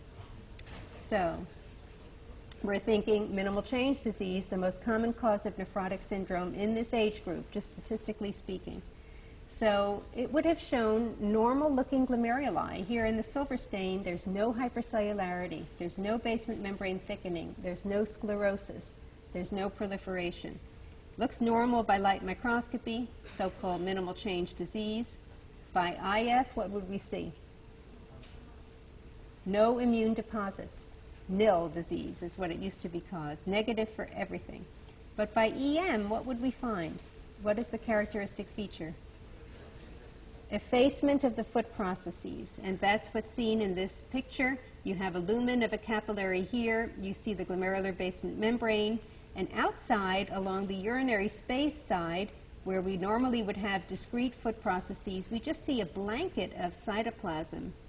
Here you see a few discrete processes, but overall they're effaced or fused or coalesced. This is the characteristic morphologic feature, the cytoarchitectural change that we see in damaged podocytes due to minimal change disease, which we think is due to a permeability factor acting directly on the podocyte and causing it to undergo this cytoskeletal change and change in its cytoarchitecture with effacement. So this is a disease that is very common in children but can occur in all age groups. And usually when we get biopsies on these patients in the adult, the nephrologist will send it to us and say, wow, this was a really abrupt onset of nephrotic syndrome. Like the patient can time it. The patient got up on a Wednesday morning and had edema, and it was a new finding. So it's really clinically very abrupt, has heavy proteinuria and edema, and as we said, responds to steroids, but it may relapse at a later time and may be steroid responsive again. So this is a disease that can recur but does not progress to renal failure. We do not know what the permeability factor is, and there are a lot of labs working on it, but we have a long way to go to understand the pathogenesis. So case number 2, a 19-year-old African-American college student is referred for second opinion for nephrotic syndrome. And she has an interesting history. When she was 15 years old, she was diagnosed with idiopathic nephrotic syndrome. She had 16 grams of proteinuria, an albumin of 2.8, which is low. Her cholesterol was elevated. And notice again, she had normal renal function, and they did a serologic workup, including complements, which was all negative. They did a biopsy at that time because of her age, and they found that it had 22 glomeruli on biopsy. All of them looked normal by light microscopy, were negative by fluorescence, and had only effaced foot processes by EM. So what did they assume she had? Minimal change disease. So they gave her prednisone, 60 milligram per day for several months, but she did not improve. She continued to have proteinuria, and they had to control her edema with diuretics. And she's been managed like this for 4 years. Her proteinuria is up to 10 grams per day and is non-selective. Her last serum creatinine is 2.4. Remember, the initial one was 1.0. Okay, so she's developing renal insufficiency. So the patient's GFR is now probably closest to 10 cc per minute, 85 cc per minute, 35, or 70? Remember, she's now 2.4 milligram per deciliter. What would you say? How many go for 10? How many go for 85? How many go for 35? How many go for 70? Okay, so we're split between the 35s and the 70s, but the majority of you got it right. It's 35. So how do we figure that out? Just by eyeballing it. Remember, her creatinine is 2.4, and remember the formula that the plasma creatinine is in the denominator when we look at creatinine clearance. The urine creatinine is in the numerator, and then it's times the volume. So every time our creatinine doubles, we have to have our GFR. Every time our creatinine goes up times 3 over what it is at baseline, we know that our GFR goes down divided by 3. So it's in the denominator, and we assume because her creatinine is 2.4, let's say normal creatinine for her was 0.8, that this probably is a third of her normal GFR. So 35 was a good estimate of what she had. And remember, when we do these creatinine clearances, it can be done on a 24-hour collection, but there are always collection problems. What we usually do is instruct the patient to discard the first morning void when the patient wakes up, collect the urine all day long, all through the night, and then the first morning void of the next day. If you do the 2 first morning voids, you have an overcollection. If you forget the first morning voids, you have an undercollection. It only works when you're in a steady state, and remember that it overestimates the true GFR by up to 10 or 15% due to some slight degree of secretion of creatinine by the tubule. And this is more significant as an overestimation at low levels of GFR. So what is our normal creatinine clearance? It's usually expressed as cc or ml per minute. It's usually about 120, and in liters per day, around 180 liters, 200 liters per day. Depends on your size. Okay. So since the patient's proteinuria is non-selective, it's mostly composed of middle-sized globulins rather than albumin. Is that true? Who says true? Who says false? And who says nothing? Okay, most of you say nothing. The answer is false, because yes, it's true, there are middle-sized globulins in here, which we wouldn't expect in a patient with minimal change disease, but still, because albumin is our most abundant protein in the blood, that's going to be most of what we see in the urine. So this is predominantly albuminuria, although there are some increased larger size globulins that are present in a patient with non-selective proteinuria. In highly selective proteinuria, it's exclusively or almost exclusively albumin, as is the case in minimal change disease. So with this whole story, what do we expect this patient's going to have? What would it most likely biopsy? FSGS, right. And the reason it looked like minimal change disease originally is because the segmental scars are focal and segmental. You may need a very large biopsy, 50 or 100 glomeruli, to find these early lesions. She had 22 glomeruli in her first biopsy. The biopsy may have missed the focal segmental sclerosis. But now that she has such severe renal insufficiency, we expect we can find it. And here's what we would expect to see. It's a sclerosing picture involving a portion of the tuft, focal segmental sclerosis. Often there is this glassy material, hyaline, that gets stuck in these sclerotic capillary walls, and the remaining capillaries are open, they're filtering. If we did electron microscopy on these, we would see effacement, just like you see in minimal change disease. So the protein leakage is involving all of the glomeruli, even the ones without sclerosis, because there is podocyte effacement. If we did immunofluorescence, we would not find IgG, but we would see trapping of the very large immunoglobulin IgM pentamer together with C3 in the areas of sclerosis. Again, notice the segmental tuft distribution here. And that is because of the trapping phenomenon. This is not itself pathogenic. It's simply kind of an epiphenomenon that we see in areas of sclerosis. An electron microscopy would most likely show, we just mentioned it, effacement. If we had open capillaries to look at, we would see effacement of the foot processes, very similar to what we see in minimal change disease, no immune deposits. So what is the putative cause of primary FSGS, and what other conditions can cause secondary FSGS? We grapple with this every day. I just had a biopsy this morning where the same question came up. Is it primary or is it secondary?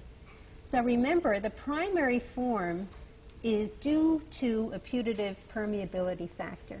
It's some factor acting directly on the podocyte to cause effacement of foot processes. It may be a lymphokine, some kind of cytokine. We don't know at this point. But that is the primary disease. The secondary forms are due to a whole host of different pathologies. It can be due to HIV infection, which we know can infect the podocyte and cause collapsing patterns of focal sclerosis. It can be due to toxins such as heroin that produce so-called heroin nephropathy. Very common in obesity. I had a case this morning. We finally decided this patient had secondary FSGS due to obesity. We had a BMI of over 40 in this patient.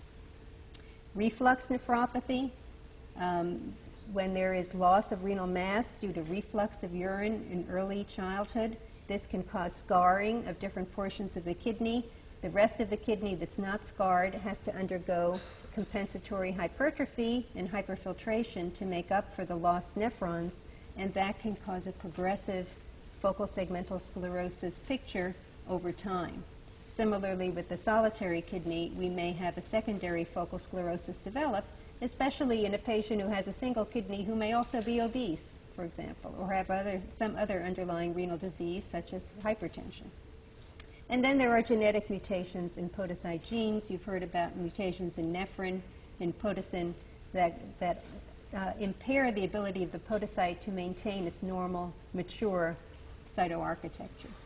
And the pathology we discussed.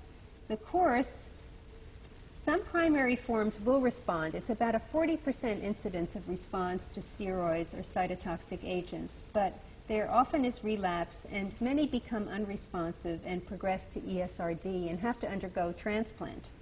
And if we do have a transplant in these patients, the disease can recur. The primary disease can recur, the one due to the permeability factor, in up to 30% of patients. And that's because the recipient still can harbor the permeability factor. And there have been cases where when the surgeon makes the anastomosis of the transplant kidney, they can actually see proteinuria developing right there on the table. You know, they can measure it. And it's immediate because of the permeability factor. Some recur within a matter of weeks or months. So this can be a really tough clinical problem in the ones that have recurrence due to the presence of a circulating permeability factor. I'll tell you, the New England Journal even had an amazing case report where a child had been given a transplant, had gone to ESRD for focal sclerosis. They gave the child a transplant, and this child had the permeability factor, immediate recurrence of proteinuria. So what they did is, rather than lose that transplant to focal sclerosis recurrence, which we know happens in about 30%, they took that kidney out and gave it to another needy recipient who was waiting for a transplant. And what do you think happened? The proteinuria disappeared. That kidney survived because the permeability factor was not present in that second recipient. Okay, so this is a fascinating disease, but when it recurs in the transplant, it can be devastating. And once it recurs once, it's likely to recur again. All right, case 3. A 45-year-old white male lawyer. Oh, that always scares me. I have a husband who's a lawyer and 2 sons who are lawyers, and I get nervous when I hear this. Develops swelling of his feet. So he's going to be a litigious sort. So be careful. Make sure someone else is in the room with you when you examine him. He states that his eyes are swollen in the morning. He can't put on his ring on his finger in the morning, but at the end of the day, he has no problem taking his rings on and off. And at the end of the day, his ankles and legs are swollen. Notice his creatinine is normal. Albumin is very low at 2. He has marked hypercholesterolemia. His urinalysis shows 4+ protein, 1+ heme, and he has microhematuria. Very low level, 3 to 5 RBCs, microscopic. All his serologic tests are done ANA, Hep B, Hep C, all are normal, including his serum complements. Okay, and here's a picture of our lawyer who's not wearing his usual leather shoes from Brooks Brothers. He's instead wearing his sneaks because he can't get his shoes on his feet. They're so swollen. And you can see the weeping sores here on his legs, as you can see, because the edema is actually just pouring out of his skin and forming these blebs. All right. So the medical student with you says he's cared for 2 other patients with edema, one with congestive heart failure, the other with cirrhosis and ascites. He asks why neither of those patients complained of having periorbital edema in the morning. You answer, or alternatively tell the medical student to do a rectal exam on the patient, quickly leave the room to call the nephrologist for the answer. You always have an out. We always give you an alternative. So there's always a way out. So what is the answer here? Why is it that this patient has periorbital edema and the others don't? Yeah, the patient with nephrotic syndrome is the only one who can lie flat in bed at night when he's sleeping. He's very comfortable sleeping flat in the bed. The patient with CHF is going to have orthopnea. He's going to be up on 2 or 3 pillows when he sleeps. The patient with cirrhosis has such severe ascites that's pushing up the diaphragm. His lung volume is going to be reduced from the elevated diaphragm, and he can't breathe well if he lies flat. So everyone else is propped up when they sleep, and they're not going to get periorbital edema. The edema just goes to the most dependent portion of the body. So in the morning, it's in the eyes, but later in the day, when the patient's up and about and walking, it moves down to the dependent areas, and you'll get the lower extremity edema. By the end of the day, the lower extremity edema is the worst. Okay, you ask the patient if he's noted anything unusual about his urine. Now, he's a lawyer, and he's usually not observant to such things, but you ask him if it's dark, foamy, cloudy, or Coca-Cola colored. What do you think is the answer here? Should be foamy, right. It looks like a head of beer. And the reason is that there's albumin in the urine. Now, every time there is some urination into the toilet bowl, you're going to get a few little bubbles, especially if you're a male. The female is not so far away, so there's usually no bubbles forming. But what happens is if there's albumin, it'll stabilize the bubbles and make it almost like a head of beer, has foam on top. That's what you'll see. And sometimes the patients are really amazed by how much foamy urine they can produce, and that's their major complaint when they come to the office. So let's go over what the others are. What would cause dark urine? It could just be concentrated. Let's say you haven't had a drink in 8 hours, and you've been walking through a desert, and you finally urinate, and it's going to be very dark and concentrated. It could be cloudy. What does that usually mean? Usually means there are white blood cells in the urine. That's often a sign of urinary tract infection. And Coca-Cola color means usually hematuria, as we can see in the acute nephritic syndrome. If it's really bright red blood, it's usually coming from lower down in the urinary tract. By the time if it's originating in the kidney, by the time it gets out, it usually turns more of a Coca-Cola color. Okay, so looking at this patient's urinalysis, what is he most likely to have? A, B, C, or D? Shout it out. C, right.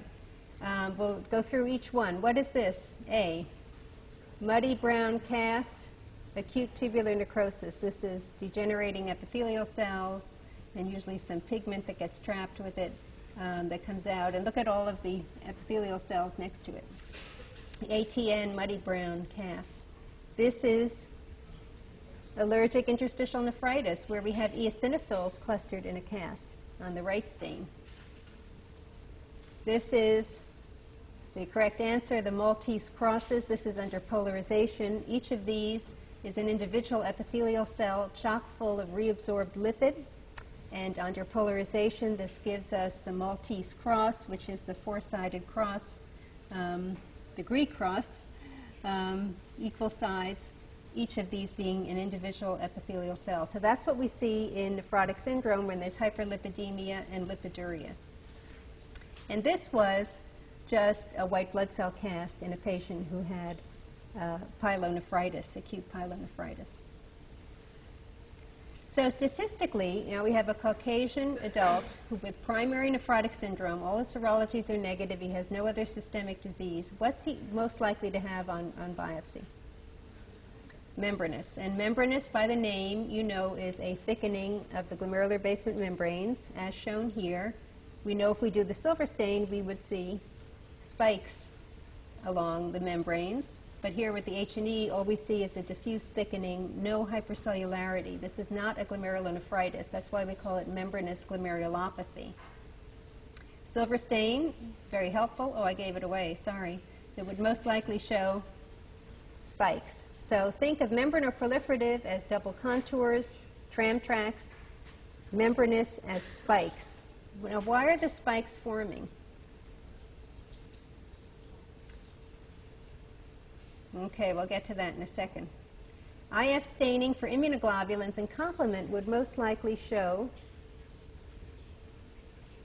granular staining for IgG and C3 in the subepithelial region of the glomerular capillary walls here. Each of these is a subepithelial deposit.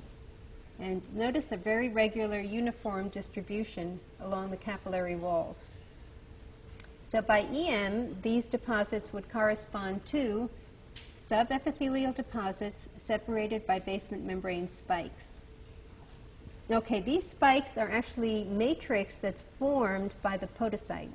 The podocyte is injured by the fact that complement is activated on these subepithelial deposits. Okay, the deposits in the primary form we know are antibody to phospholipase A2 receptor, which is an antigen present on the foot processes, the soles of the foot processes of the podocytes. Once this antibody binds, it activates complement. The complement goes all the way to C5b9, injures the podocyte, and the podocyte becomes activated and releases reactive oxygen species and proteases actually onto the basement membrane, which may have something to do with the development of proteinuria. Now one of the students emailed me over the weekend and asked a very astute question. Said, why is it in membranous, if we're activating complement in the deposits, that we don't have proliferation? Why don't we have leukocytes coming in? Why don't we have proliferation? It's an excellent question. The answer is because in this disease, the deposits are exclusively subepithelial. So unlike in post-infectious GN, where we also have humps, which are subepithelial in location, there we have mesangial and subendothelial deposits. These are in contact with the blood. And so when complement is activated, they can release chemotactin C3a, C5a in the subendothelial and mesangial region and attract leukocytes into the capillaries. In membranous glomerulopathy, complement is activated, but it's outside the glomerular basement membrane. It's not in contact with the blood. So when it's activated, this complement is actually going to be shed through urinary forces of filtration out into the urinary space over time. It's not going to make its way back into the bloodstream, and therefore we don't see leukocytes coming in. And these patients have no circulating immune complexes. They don't have hypocomplementemia and membranous. So it's exclusively activated in the subepithelial side. So I thought that was an excellent question that I'm sure occurred to most of you. So the patient has the most likely pattern predicted on his biopsy. Your friend asks you the pathogenesis of this glomerular lesion. You answer, alternative, another rectal exam, and call a nephrologist. So if this is a primary membranous, it's likely due to antibody to phospholipase A2 receptor, PLA2R, which is on the clathrin-coated pits of the podocyte foot processes. Patients who develop this disease may have a genetic predisposition to do so. Certain HLA haplotypes, certain PLA2R polymorphisms may be present in these patients, and this may be important in the mediation of the disease. But remember that this primary form only occurs in about 60% of all the membranous that we see. The other 40% are so-called secondary forms, okay, and where we think the antigen is non-glomerular. So the next question is, what secondary form of nephrotic syndrome has not been associated with this membranous pattern? Lung cancer, gold salt therapy, hepatitis B infection, lithium therapy. Which one is not associated with membranous? Shout it out. Do we see membranous with lung cancer? Yes, so cancers, especially carcinomas, are associated probably through carcinoembryonic antigen or some other tumor-related antigen that can bind to the capillary wall, become planted, and then antibody binds to it, what we call in situ formation. We don't know what these antigens are, but if you actually remove the cancers, if you do, for example, I had a patient with lung cancer who developed membranous. The staining for PLA2R was negative. They did a resection of a lobe of his lung where he was harboring the cancer, and his nephrotic syndrome recovered. He went into remission, just spontaneously. So that was a good proof that there was some tumor antigen being produced. How about gold salt therapy? Does that produce membranous? Yes. Use of gold and penicillamine, which was commonly given to patients with rheumatoid arthritis, can produce membranous. And how about infections? Hepatitis B? Yes. Hepatitis C also has been associated with membranous. And how about lithium, which is given for bipolar disease? Is that associated with any glomerular disease that you know of? It can actually cause, it's one of the rare causes of minimal change disease that's drug-induced. It doesn't cause membranous, it causes minimal change disease. There are two drugs, and this is in your syllabus, but we didn't discuss in lecture, that can cause minimal change disease, and they are lithium and non-steroidal anti-inflammatory drugs. Can produce minimal change disease. They're two drug-induced forms of minimal change disease. But the others are possible causes of membranous. Okay, case 4. A 26-year-old stock analyst while on vacation in Antigua develops a facial rash, low-grade fever, lymphadenopathy, and arthritis of her hands, wrists, and ankles. Her ANA is strongly positive. She has low serum complements, and anti-DNA antibody is very elevated. Her creatinine is increased at 1.6, and she has proteinuria of 3.4 grams. So what do we think this woman is going to have? Lupus. And she's likely to have lupus nephritis. And here is a picture of her rash. It's called malar because it's over the cheekbones and then also extends over the nose. Very characteristic here. So before we go to the questions, let me just ask you, why did this develop while she was on vacation in Antigua?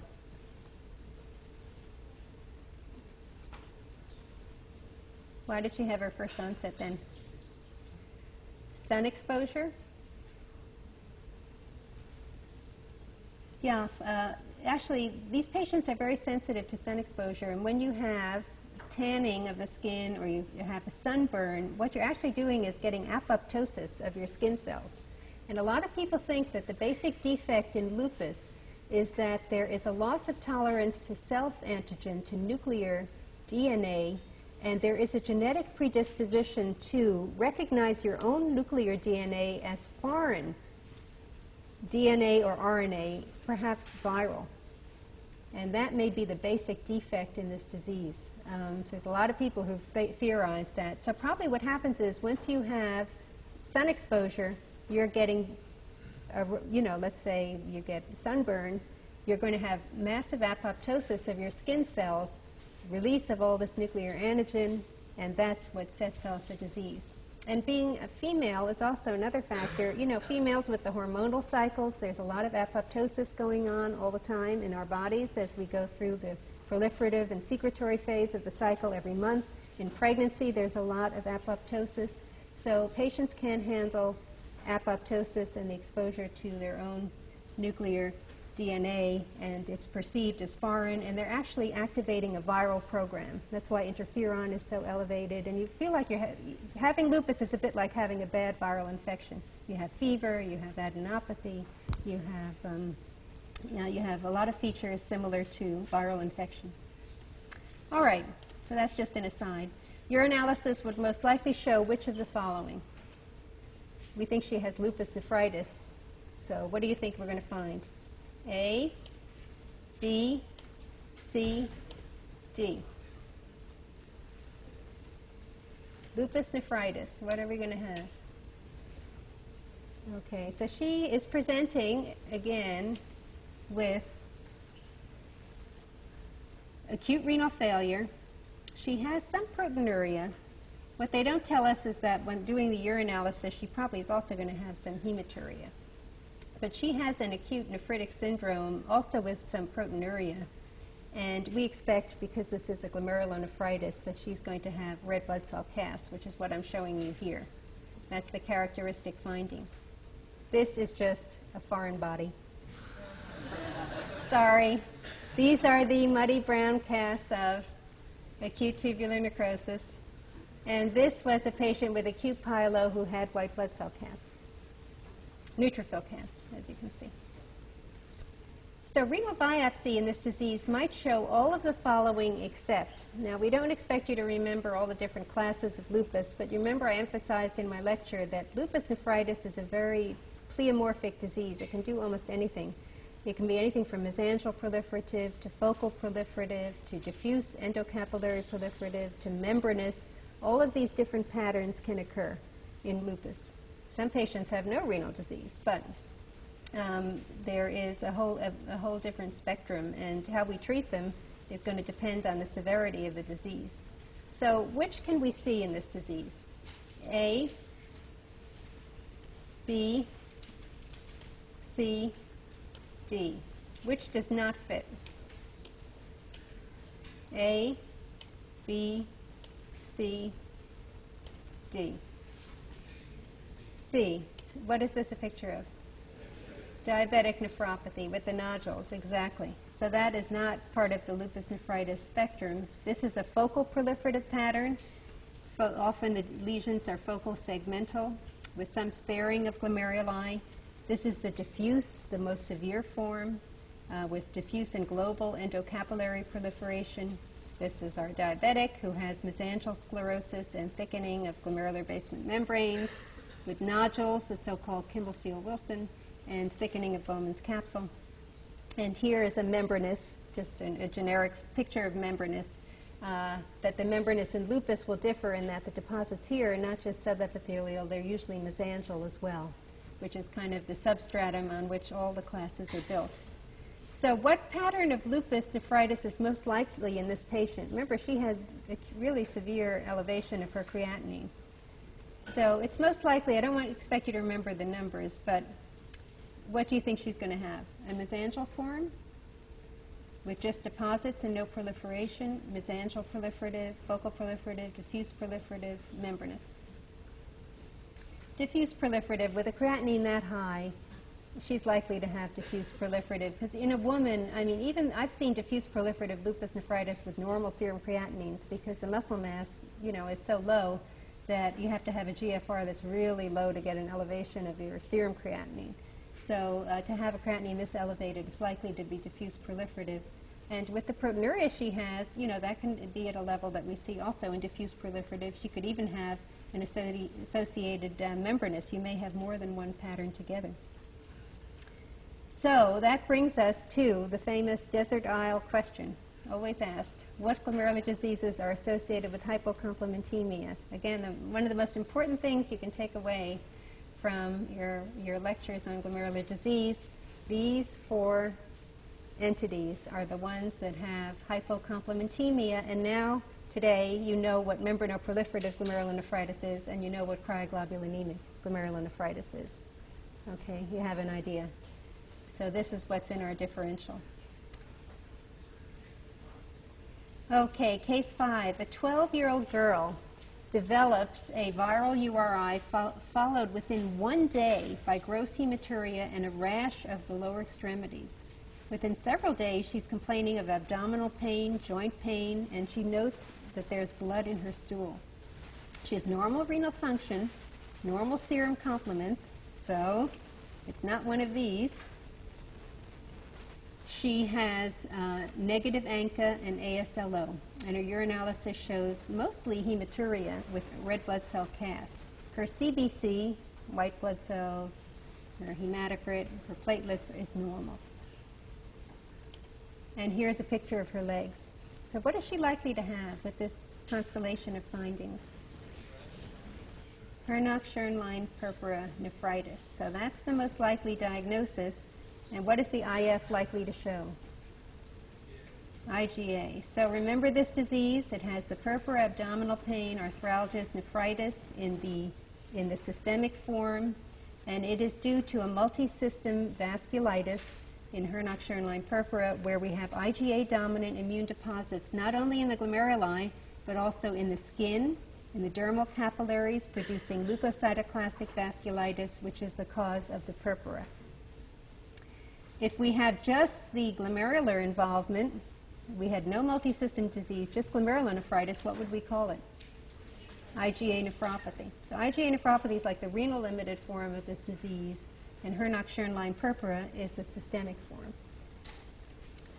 Case 6, a 43-year-old jeweler has had insulin-dependent diabetes mellitus for 21 years. He's poorly compliant with all his medications. He's too busy working. And recently his doctor noted proteinuria on the urine dipstick. On referral, you're the nephrologist, you find he has hypertension with a blood pressure of 145/85. His fasting blood sugar is markedly elevated at 165. Normal cutoff would be 100. Creatinine 1.2, cholesterol 320, and the urine protein is 4 grams with a negative serologic evaluation. So the patient asks you, do I really need a biopsy? What part of the physical exam would help you decide whether you're going to do a biopsy? Right, looking at the retina, doing a fundoscopic exam, because if this patient has diabetic retinopathy, the patient is likely to have diabetic nephropathy. The two develop, I don't know if you ever heard the Latin expression, pari passu, in equal steps. It's a good expression in this case because the two develop kind of simultaneously and to an equal degree over time. So if you do a fundoscopic exam and you find diabetic retinopathy, it's likely that the patient will have this manifestation of, of heavy proteinuria and beginning to develop renal insufficiency on the basis of diabetic nephropathy. So the biopsy would most likely show the nodules of diabetes, right, together with microaneurysms, which are also present in the retina. And you can see the mesangial sclerosis and glomerular basement membrane thickening. This disease is mediated by glycosylation of basement membranes throughout the body that lead over time through the production of the Maillard reaction, advanced glycation end products that cause a lot of cross-linking of our collagen, thickening of the basement membranes, but these basement membranes are abnormal in their composition and have reduced net negative charge, and therefore we develop proteinuria despite the thickening. And remember that diabetes, if we actually look at causes of ESRD in the U.S. population, it's amazing. This is over half of all the ESRD that we see coming along the pike is diabetic nephropathy. Hypertensive nephrosclerosis, another quarter. Some of these may represent other diseases that were never diagnosed but manifest with hypertension late. But we spend a lot of time talking about glomerulonephritis. It's actually a relatively small piece of the pie compared to diabetic nephropathy. So diabetic nephropathy is a very important disease that with the obesity epidemic is becoming more and more prevalent. So case 7, a 52-year-old female has had rheumatoid arthritis for 20 years and has been taking aspirin daily, but no other medications for her disease. She develops edema and is found to have the following labs. Urinalysis shows 4+ protein. She has Maltese crosses, which we know are a feature of heavy lipiduria. Her creatinine is markedly elevated. Urine protein is in the nephrotic range. And all of her serologic testing is negative for things like lupus and hepatitis and the serum complements. So, renal insufficiency together with nephrotic syndrome, what are you thinking about?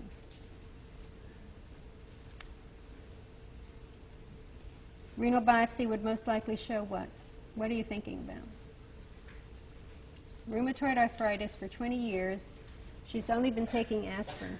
What can cause renal insufficiency and nephrotic syndrome in a patient who's had RA for this many years? Amyloidosis, thank you. Thank you. Okay, the patient was not taking gold or penicillamine. It's not likely to be membranous. The patient was not taking nonsteroidals. It's not likely to be minimal change disease with acute renal failure that sometimes we can see due to acute tubular necrosis when they're very intravascularly volume depleted. So here is our amyloid. It's amorphous material in the mesangium that eventually can replace the tuft. And by electron microscopy, we see the fibrils forming here. And here they are on very high power. They measure anywhere from 8 to 12 nanometer in diameter. And what special stains would we apply? Congo red, which is the gold standard. And here it gives you the orangiophilia when you look under a regular light microscope, filling out the glomerular tuft, also in the vessel walls. And when we use a polarizing kind of an insertion that we can put into our microscopes to polarize the light, you can see that you have typical apple green birefringence in the same distribution as the orangiophilia, telling us that this is amyloid. So what kind of amyloid is this? This is a patient with rheumatoid arthritis. What are the two main types we see in the kidney? Light chain, and due to SAA. Excellent. So light chain is due to the presence of myeloma or some lymphoproliferative disorder making monoclonal immunoglobulin or a portion of an immunoglobulin free light chain in abundance. In amyloid, it's usually lambda light chain that's the culprit. And in this so-called AA amyloid, we have a big differential. And all of these are diseases that can cause elevation of this acute phase reactant, causing a secondary AA amyloid. Rheumatoid arthritis, usually you have to have had your disease about 5 to 10 years. And since it's our last day of the course, I just should tell you an interesting anecdote for those of you who are interested in the history of medicine. How many of you have any relatives that were told when they were young that they had Bright's disease? Anyone ever hear Bright's disease? Anybody read history and read biographies of people who've had kidney disease and it's referred to as Bright's disease? Okay. Well, Richard Bright was the first nephrologist. He lived in London, and he was the first to describe nephrotic syndrome and nephritic syndrome. And what he did was, he was born in 1789. I always remember the year because it's the year of the French Revolution, but he did his major work in the 1820s and 30s.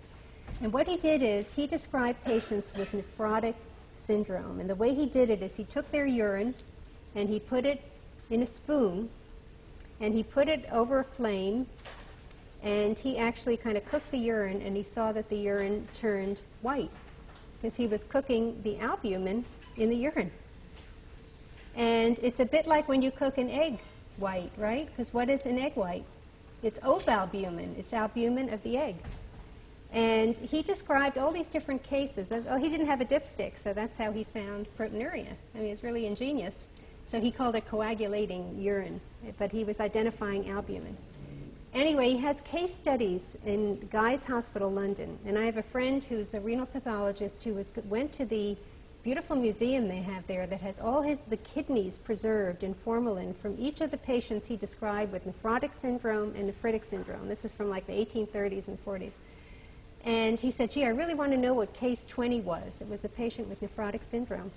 And so the curator of the museum was a really nice guy. He just opened up one of these formalin jars and lopped off a portion of the kidney and gave it to my friend who lives in North Carolina. He took it back to his lab. I don't know how he got it through, the airport's security.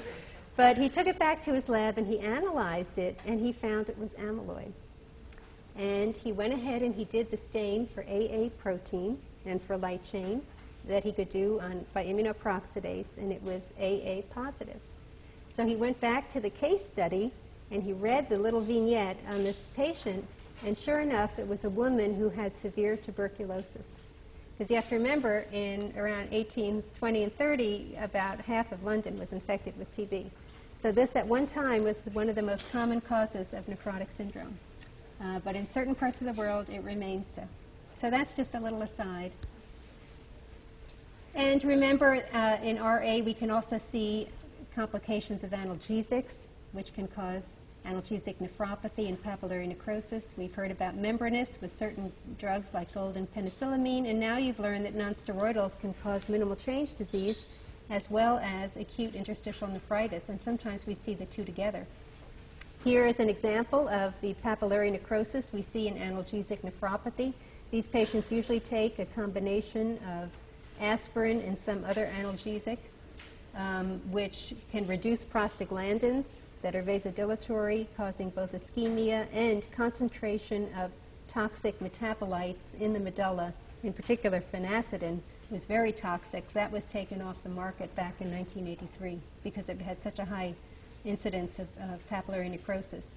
Sometimes this necrotic papilla separates from the cortex and is actually shed into the urine. The patient can see it pass. And in the overlying cortex, what do we see?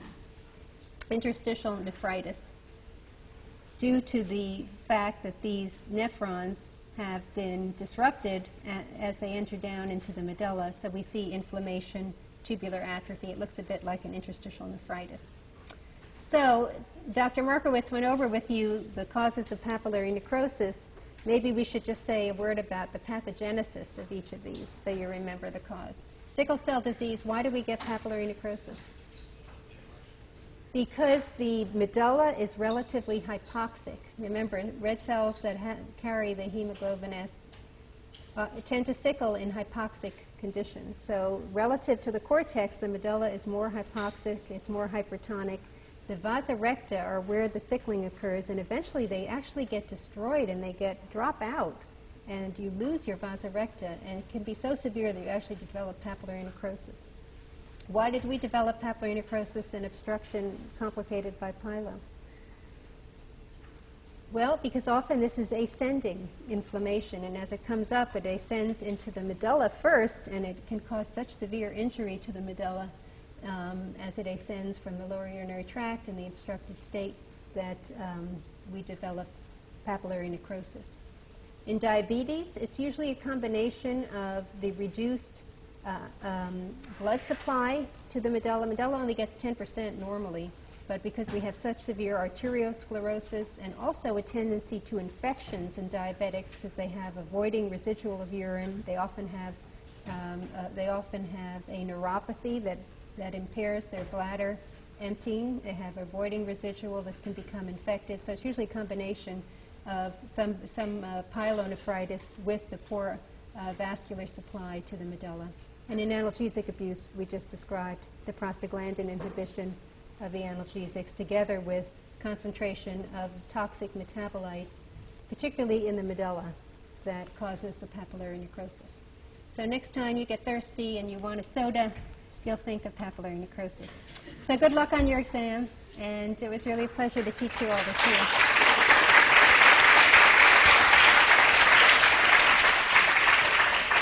If any of you have any questions, stick around and for a few minutes.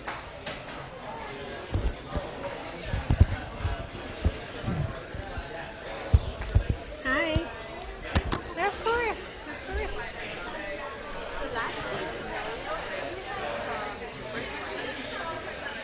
Rheumatoid arthritis was taking aspirin for like many years. Yeah.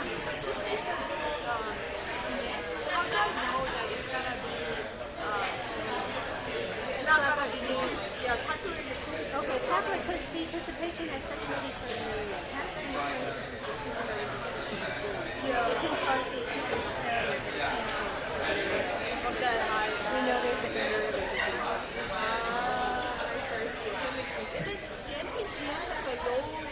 It's a hypocomplement.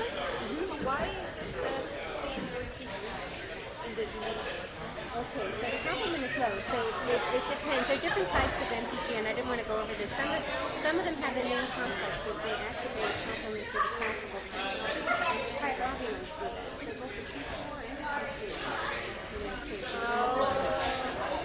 But some cases have just a dysregulation of the alternative complement. We've gone over this in some of the sessions on special rare diseases. But there are some patients who just have like they have deficiency in factor B. Yeah. So those patients just activate the alternative complement. And those you see C3. I see. Yeah, so different forms. And then the diabetes, you said like retinopathy is like very common. Yeah. Like you test. Yes. What about peripheral neuropathy? Yeah, that's another common finding as well. That's some of the indoor gait damage. Yeah, but it's not as like The distinct. retinopathy is usually what they do reflexly. They just look at the retina, so they send them to the ophthalmologist. And if they have the full-blown retinopathy, you know, they're going to have nephropathy in the vast majority of cases. Yeah. And then the post-strep glomerulonephritis. Yeah. It's also epithelial. Right. Just like That has humps. right. Just like membranous. Right. Yeah. Nephropathy. Right. But you do get inflammation and That's what I was proliferation. explaining. Maybe I went too fast. I You can have handle humps this. in that disease, but you also have cervical and Oh yeah, you epithelial said that deposits. it's just a little too small to see, right? Yes, they're very small, but we can see them if we look hard enough. But that's where the complement is activated in contact with the bloodstream, and that's why we can get the lymphocytes coming in, C3A, C5A, or the least lymphocytes coming in. But if it's only outside, not inside the capillary, then filtration pressures are going to push that complement out into the urinary space, and the endocapillary region will never see the complement. And the chemotract Right, which is the why case for right. And then, can you tell me, I still am confused about microglobulin. Yeah, cryoglobulins are, so they're defined as immunoglobulins that have the physical property of precipitating in cold. And it's actually really once they precipitate, if you then warm them up again, they go back into solution. And most of these cryoglobulins are antibody directed to another antibody, what we call a rheumatoid. And they're called anti-irritants. So usually it's an antigen-driven response, like a hepatitis C infection. So you make antibody to hepatitis C, and then it's an anti-idiotypic response. You make an antibody to the antibody, and that's the rheumatoid factor, which has the property of being precipitable in the cold. So other than the temperature, there's no like immunofluorescence that will differentiate them from the Yeah, what you have to do is take the serum and you keep it in a cool for some days, and you'll see a little pellet. And then what you can do is resuspend the pellet and do Western blotting and see what it's composed of. And you'll see if it's IgG and IgM, or if it's just IgM.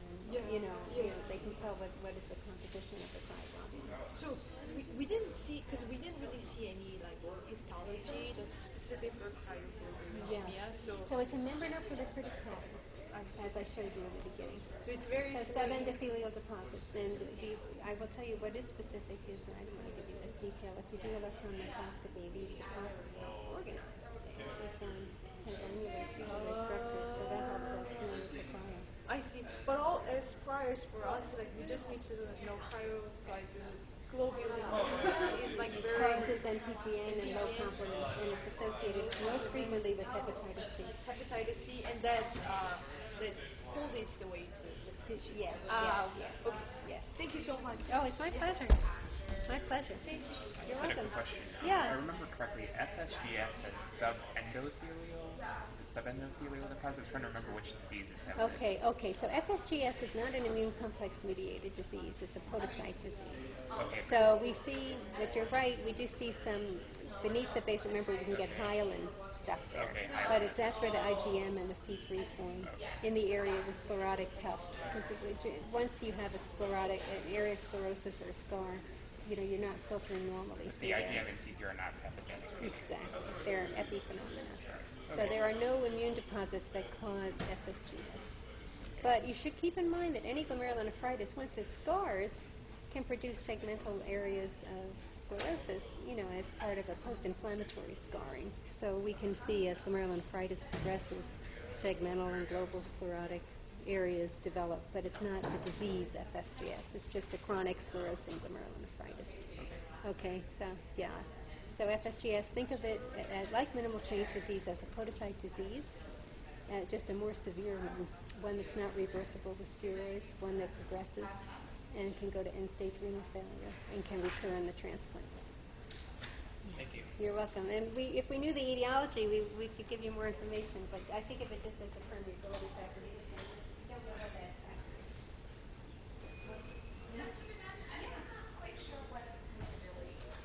Yeah, permeability factor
Then we have endocrine.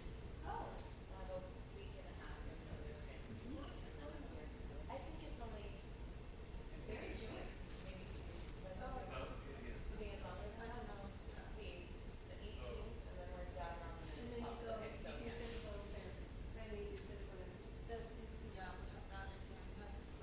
And our psychiatry. So a few more exams left before we go into summer break. When do you finally get off?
They could use one. I think there's one in there.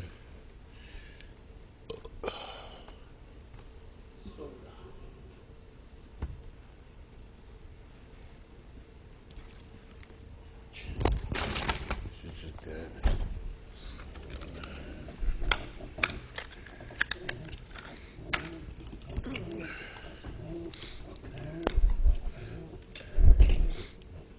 That's how my shit would have been sounding if I wasn't a punk.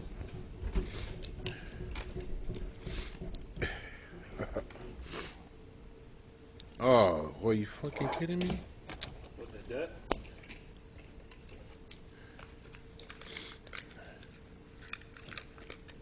Was it dead?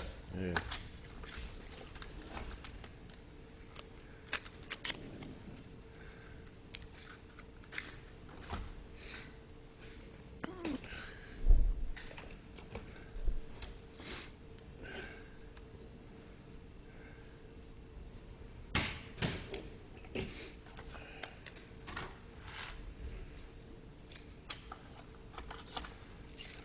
Go this way and go around? I don't like the fact that the screen don't go up when you turn the system off. That's how I used to be with